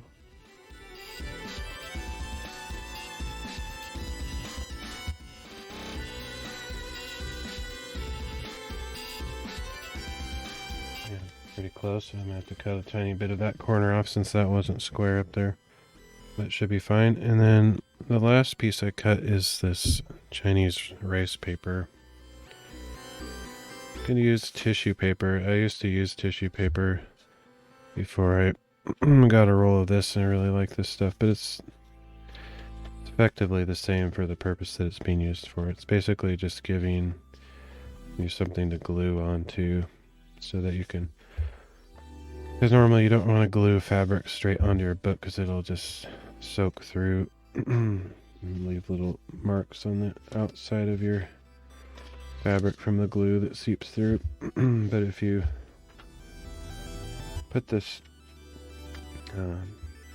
basically I'm fusing the fabric to a piece of paper, a light piece of paper, so that it doesn't greatly affect how the fabric folds. That's why I'm using a rice paper or a tissue paper. It just gives it just enough something to glue onto basically what we're doing. Okay, where's my ruler? Here it is.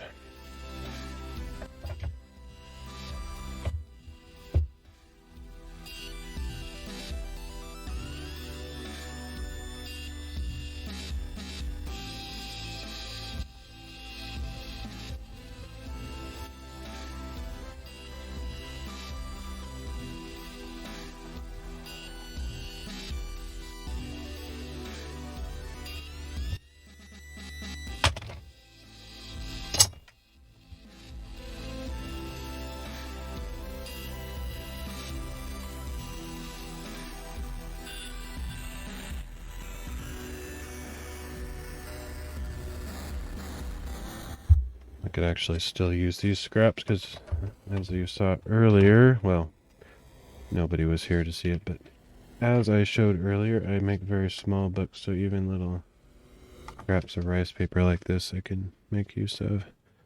Keep all scraps that I know I can use. If it's just a shred of something, I definitely throw it away. But okay, so just make this. This one can be bigger than everything. Don't need to make it smaller like I did on the fusing stuff. It doesn't need to be a lot bigger. It's just I don't have to make it exact. Just bigger than it needs to be a little bit.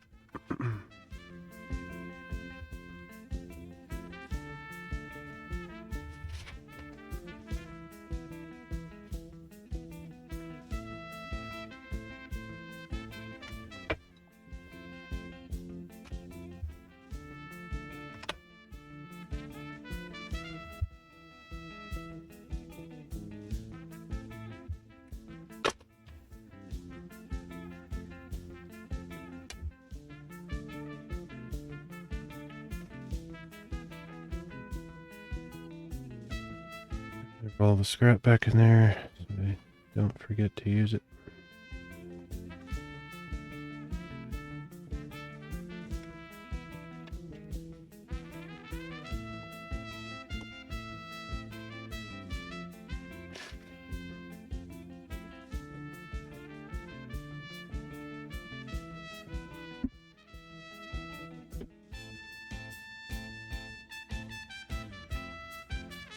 Okay, so I am ready to iron. I guess I'll see if I can locate my small ironing board and iron. Get some water in there, and if I can find all that within a couple of minutes, I'll do this tonight. Otherwise, save it for another day. But I would like to do as much as possible because when I'm feeling motivated, I like to ride that wave. And also, I don't know if I'll have time later this week, and I need to get this done this week, so sooner the better. I could actually probably finish the whole cover tonight if I wanted, but I don't know if I'll do that or not. Probably not. Okay, I'm gonna take a quick break and grab those supplies and be right back.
Alright, here we go. Let's get this stuff out of the way for a minute. Have this little ironing board that I disassembled from its stand so I could use it on my table and everywhere easily. Man, I haven't done anything like this for ages. I don't know when the last book I completed was, but I should look that up just out of curiosity. See when the last book on my spreadsheet is here.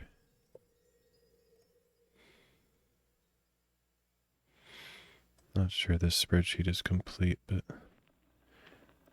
wow. 2020 is the last book I completed according to this spreadsheet, but I feel like it might be missing a couple entries. I don't know why it would be, but I don't have a way to confirm that quickly. But anyway, it's probably been like a year and a half since I've finished a book. I do a lot of working on the middle steps of books, so I have a ton of half-completed books, but I haven't been finishing for a long time. About time I do a cover. Covers aren't that... I mean, it used to be covers were the most stressful part by far because it's the last step, and if you get it wrong, you ruin all the work that you put into it throughout the rest of the time. But I don't really have that feeling anymore because I've come up with some techniques that pretty much guarantee success, and there's no real stress involved. However, I've been wanting to create different types of books with different kinds of closures. I used to do elastic closures, and I also do them with no closure, just like a standard book, which is what this one's going to be. But I've been experimenting with magnet closure and other ideas. Primarily the magnet thing is what I've been playing with. And just getting those measurements all solved for various thickness of books and material has been complicated, so I haven't felt very confident to do too many of those. Experiment with different strengths of magnets and get these really strong rare earth magnets, but they don't seem to be strong enough. It's weird. Anyway, there's a lot of experimentation with glues and different things I have to use. Like epoxy glue or whatever, just hot glue, you know, just different kinds of glues to get everything to stick together. And I haven't really fully ironed out that process, so I've been avoiding finishing books. But this one's no pressure, no challenge because I'm not doing any of that weird stuff.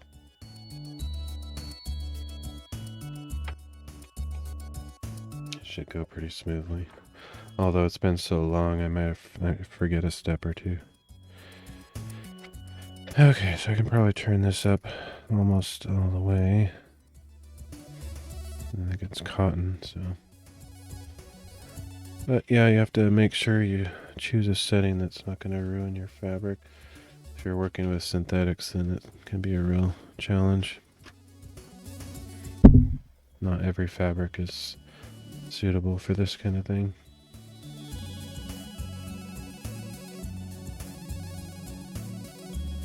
First step is just to iron out the fabric itself so it doesn't have any creases and stuff. Most of it's like really nice, it should be fine. It's just this part over here that I need to get rid of that. And that probably wouldn't show up once it's stretched around, but it's always good to err on the side of caution, because the first few books I thought I'd ironed it enough, and then like a little crease showed up on the front of the book. It's not the end of the world, you know, especially when you're just experimenting, but don't want that to happen regularly, obviously.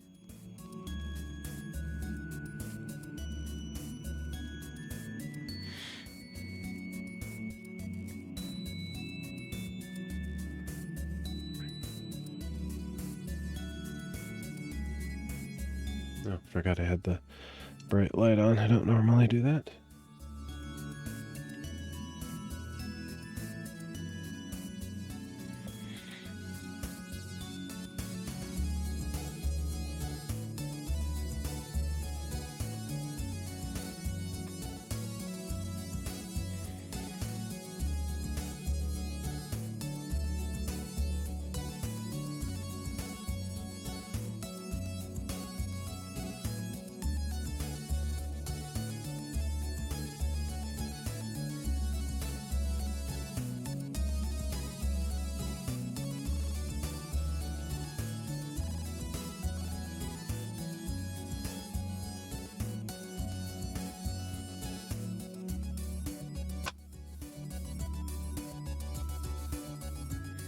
Might be heated up enough.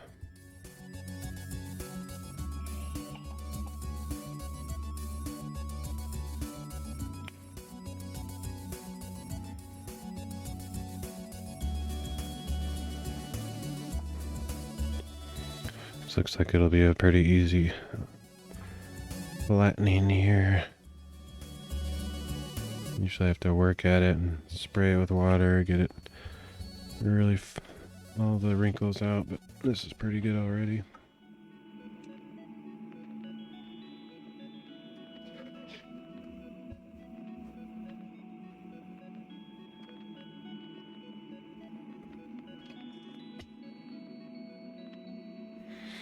I'll just flip it over to make sure, because one side, on this thick fabric especially, one side can appear to be really smooth and the other side still has a fold on it. But this is pretty good. Shouldn't have any problems here.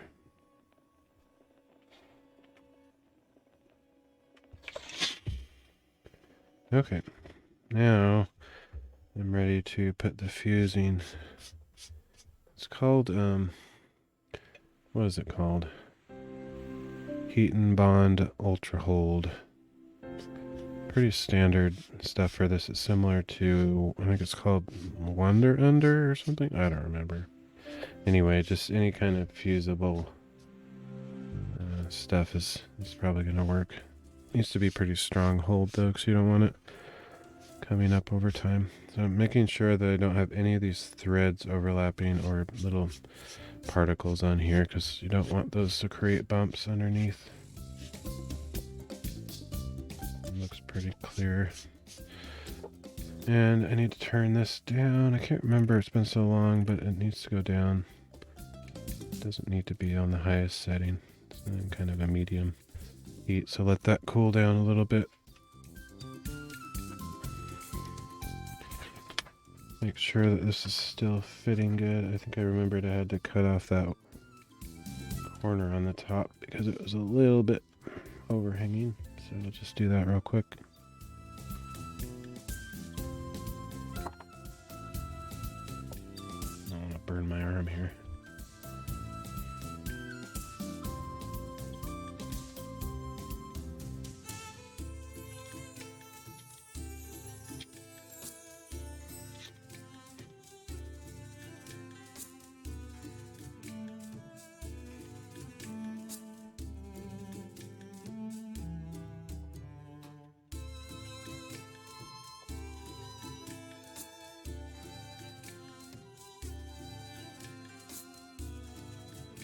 As long as I keep it rotated the right way, it should fit in there.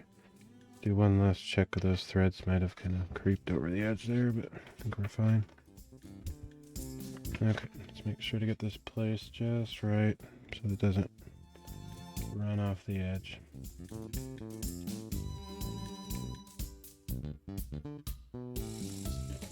Looks good. I'll start on this end.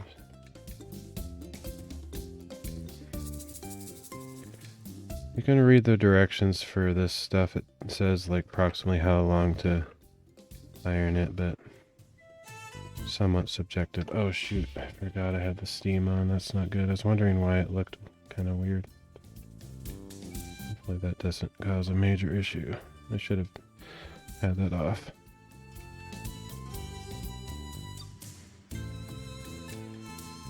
I tend to do it longer than I need to. Figure it's better to overdo it than underdo it.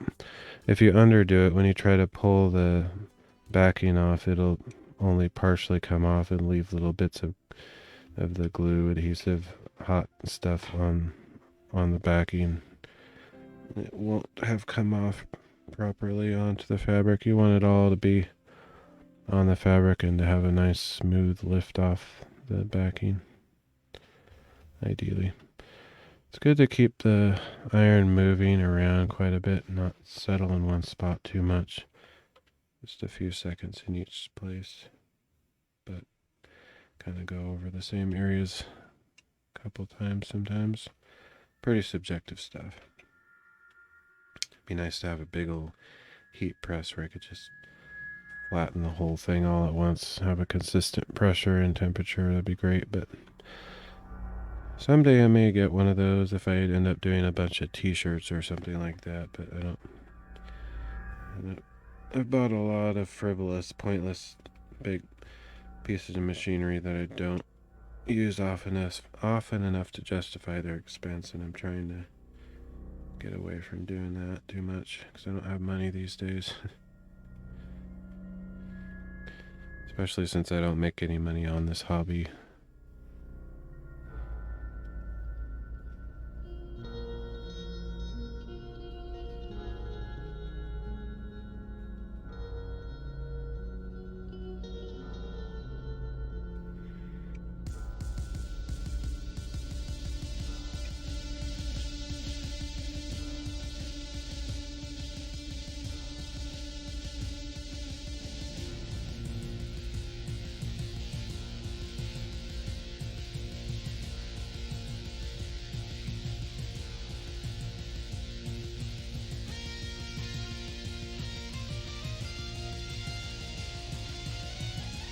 You can kind of feel it when it's done too. If you've done it enough times, you kind of get the feeling of like, oh, I can tell it's stuck down pretty well and it's ready to go.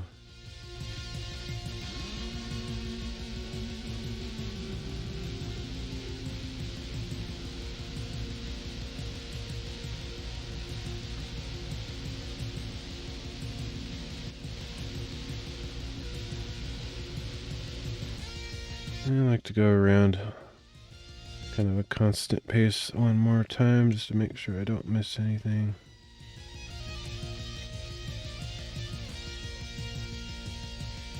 Doesn't need to take this long, I just tend to want to do it properly and take my time.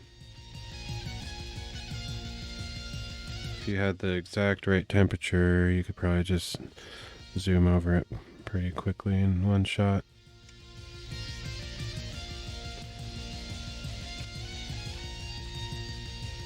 I just don't do it often enough to where I get the feel of what that proper setting is.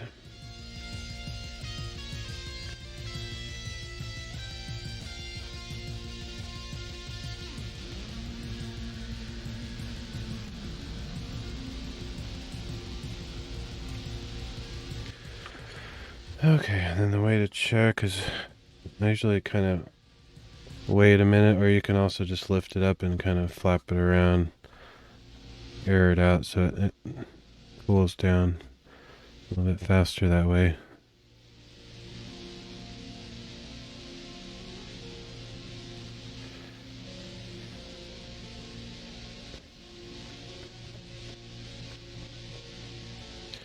And I just try to pick a corner of the one that feels like most likely to lift off, just kind of instinct.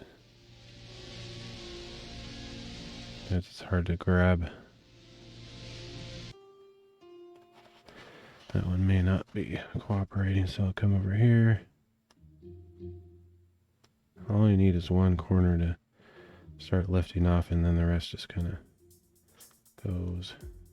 But I think I might have not quite got that corner. I'm going to do this whole side a little bit longer. I think I might have turned the heat down a little bit too far after that first incident where I realized I had the steam on and I quickly turned it down.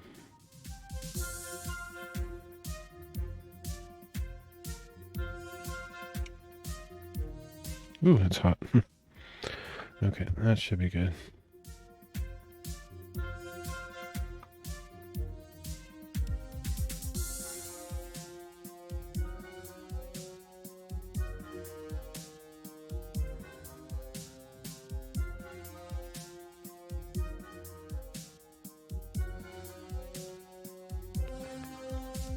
Okay, that feels good. And you know you get it when it just kind of glides off of there and leaves the adhesive behind. It's always good to do it kind of at an angle so it pulls the corners off nicely.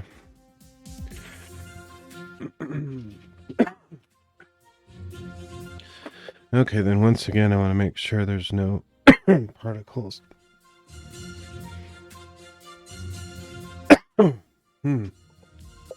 Excuse me. Okay, and you kind of see like a shiny surface on there. That's the glue that got transferred from that backing. And it has a really nice transfer on this canvas, so got clear of all the junk. There are two sides to this wax paper. One's really smooth and one's kind of rough. I don't actually know which way is better to put it on there, but I'm going to put the smooth side towards the glue. It just kind of feels like this more porous, papery side will take the PVA glue better later, so. And you don't really need to line it up on there since I made it bigger than it needs to be. It'll just cover the whole thing. And after it's done, I'll trim it, so I could probably turn the heat up a little bit, but I'll just go slow.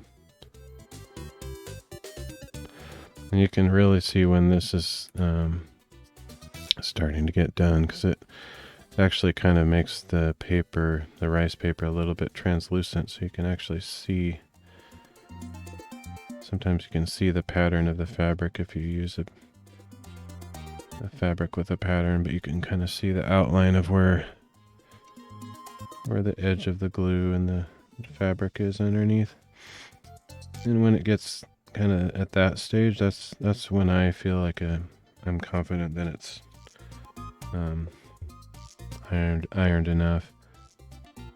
So I could either turn the heat up and probably go a little bit faster, or just take my time and turn it up a little bit.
This little part has a few little wrinkly things in it. I think that's where I had the steam on and it kind of did something weird to the adhesive stuff.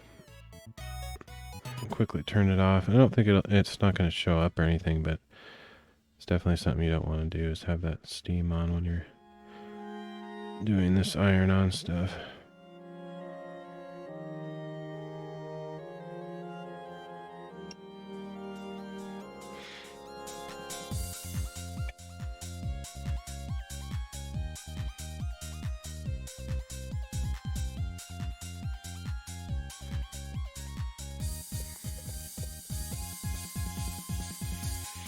You can see how this edge is starting to become apparent. That's when and you see the color of the fabric underneath, whether it's a pattern or just whatever color it is. If it's a really apparent color, not like this almost white color, that's when you really can see how evenly you're doing the ironing, because it'll get darker and darker in the places that you've ironed adequately and still look like the paper in the places that you haven't done long enough. It'll never become transparent or anything, but it'll just kind of get a feel for how much you need to iron it by looking at the visibility of the fabric underneath. That is if you're using tissue paper or rice paper like I am. If you were using some kind of thicker paper like office paper or anything thicker than that, it probably wouldn't show through like this.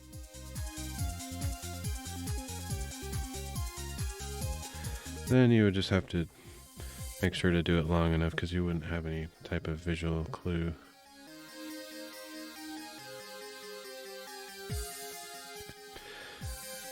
I always feel like it takes quite a long time though. It's kind of surprising. I could turn it way up, but I don't know if that's a good idea or not. It's better just to take my time.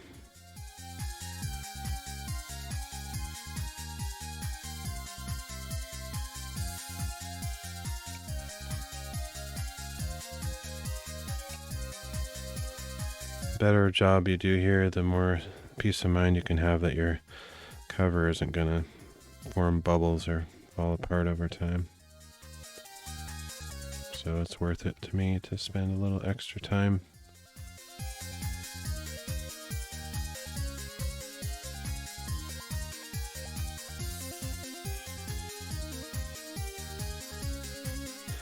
One thing I'm not sure, and I wish I could confirm this, is whether this glue stuff, this Heat and Bond Ultra Hold, is acid free. I don't know.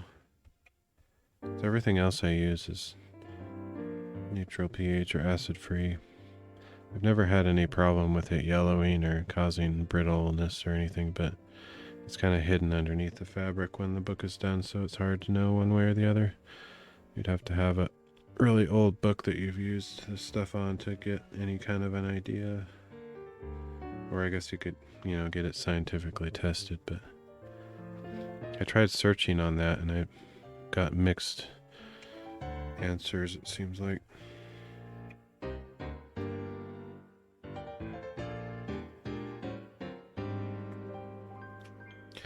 Almost done. Let's just pull this over a little bit so I'm not interfering with my mic.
We're already done.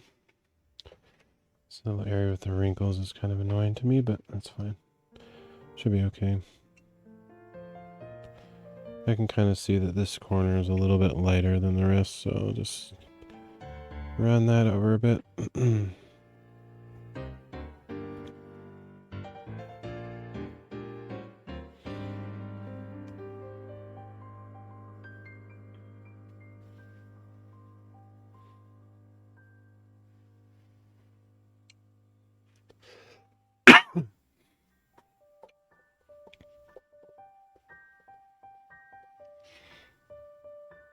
Very relaxing process here, though. It takes a little bit of patience, but it's really easy. Oh, I've been talking too much. It's catching up to me. Okay, we're all done. Turn this off and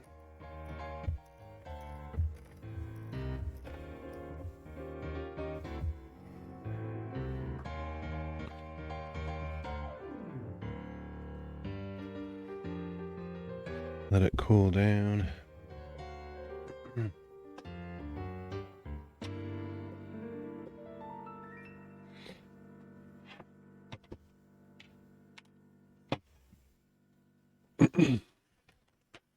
Okay, so you can see how nice and flat this side appears. What is that? Like a little, is that on my screen? Like something on the camera. I don't know what that is. I'm assuming that shows on my stream. Yeah, it looks like it. Weird. I don't know what that is. That was probably there though. Oh, I think it's my green screen. Okay. Well, that's gonna bug me. I better fix it.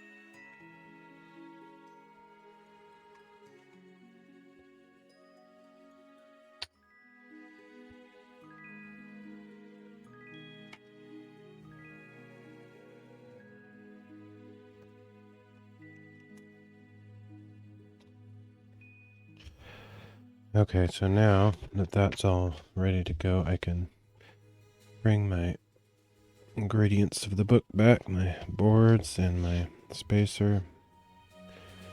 And like I said, I always build in a little bit of extra.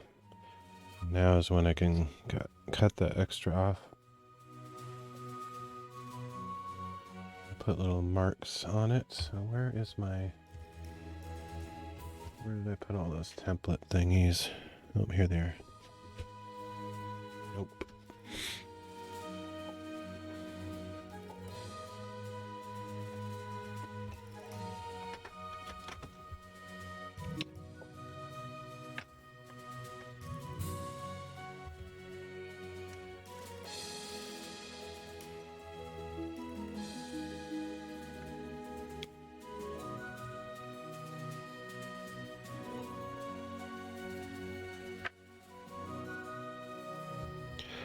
So I usually leave about 3/4 of an inch. You could do an inch. You could start out with more excess, like 1.5 inches around all the edges, and then cut off like a 1/2 inch. But I found that 3/4 of an inch is enough to wrap around safely. Always works out okay. So now I just need to center this. Make sure the pieces are aligned.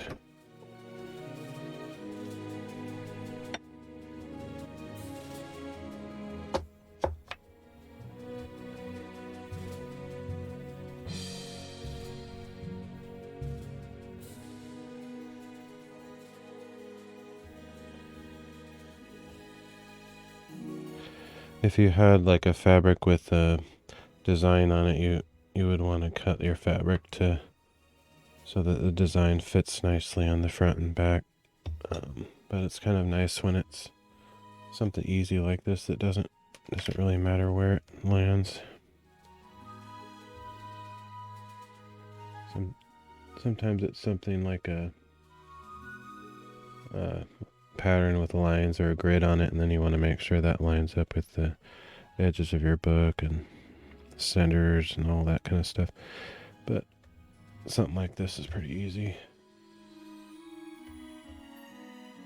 Hoping this doesn't soak through. It shouldn't. This pen is not like super caustic, so it shouldn't. I've used it like this for years, but I'm always nervous that it's going to soak through and show on the other side. Okay, so that just tells me where my pieces are going to be later, and then I use this to make some cutting marks.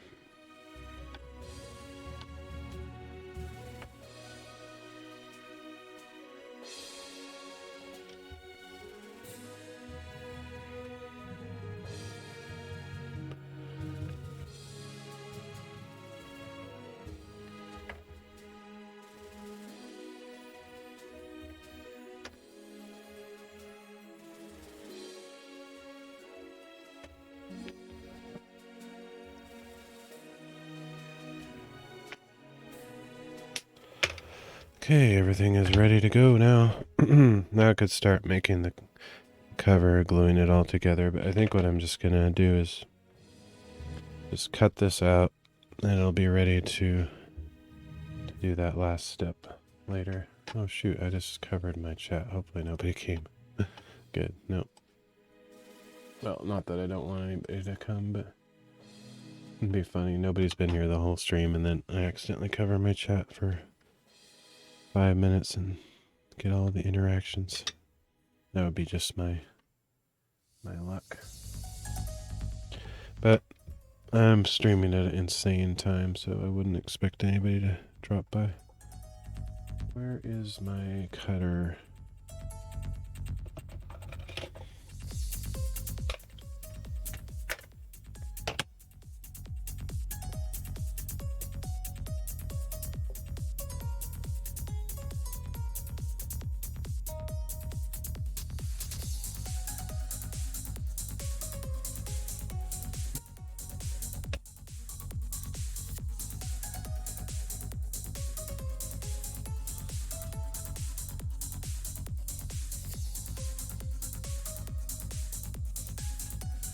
This is where it always amazes me how clean these cuts are, because the fabric is fused to the paper, so it doesn't have the stringy edges anymore.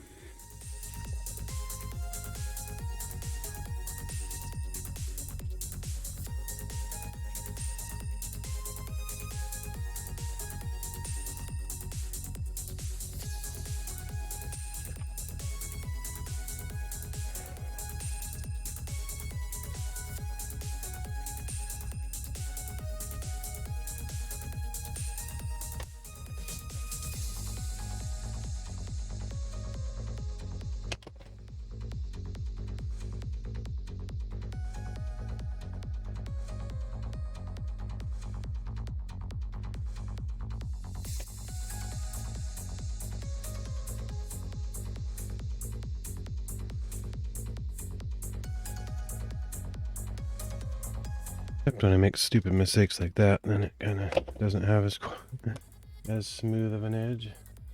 This is one of those rulers that's kind of too smooth on the bottom, so it tends to move around, which I hate.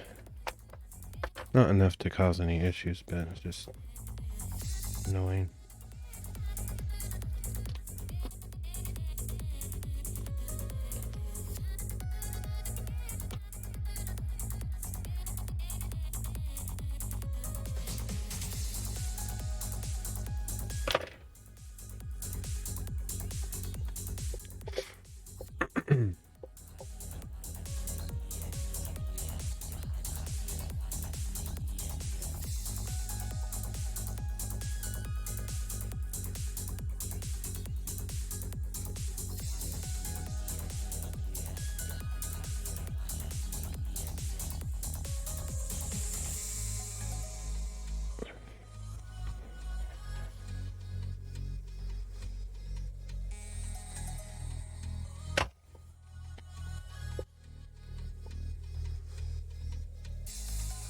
think I'm going to get my big square because it has more surface area touching. It tends to stay in place. Also has a little bit of texture on it, so it's not quite as slip and slidey.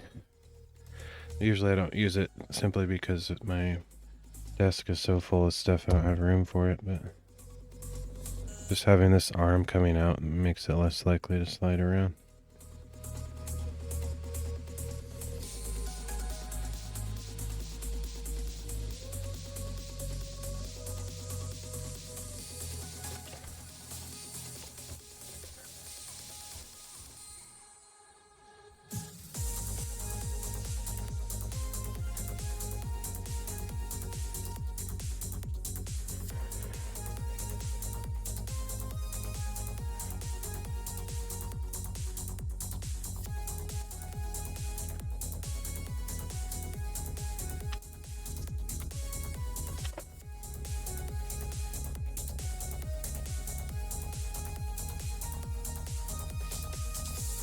Kind of hard to describe how satisfying it is to have this perfectly flat, smooth piece of fabric that's kind of stiff. You can kind of see it, just how smooth it rolls and how smooth it looks. Edges are perfectly crisp. Just cool. Transform pretty much any fabric you can do this with, as long as it's not like low melting synthetic kind of thing. I've even done it with what do you call it, silk, and that turned out really nice. It's a little bit hard to work with when the fabric like warps and stretches a little bit, but once you get it fused onto the paper, it stiffens up just like this. And yep, so we're ready to put this on the boards, but and then finish the book, but I'm not going to do that tonight. But basically I would glue these and put them back. That's why I make those little crop marks, because then I know where to position this quickly without having to resituate everything. Glue those down, then wrap this around, and then here's my book that I'm working on here. It'll fit inside of there, so it's a few more steps. I'm a little bit clunky and slow in the way that I do things because I'm kind of a perfectionist and I don't do it often enough to get confident to do it quickly. So it'll take me probably a couple more streams or days to do it. But anyway, hopefully I'll get that done this week. Probably tomorrow if I don't work. I don't know. We'll see. Anyway, I think that's it for today. And so I will see you all later.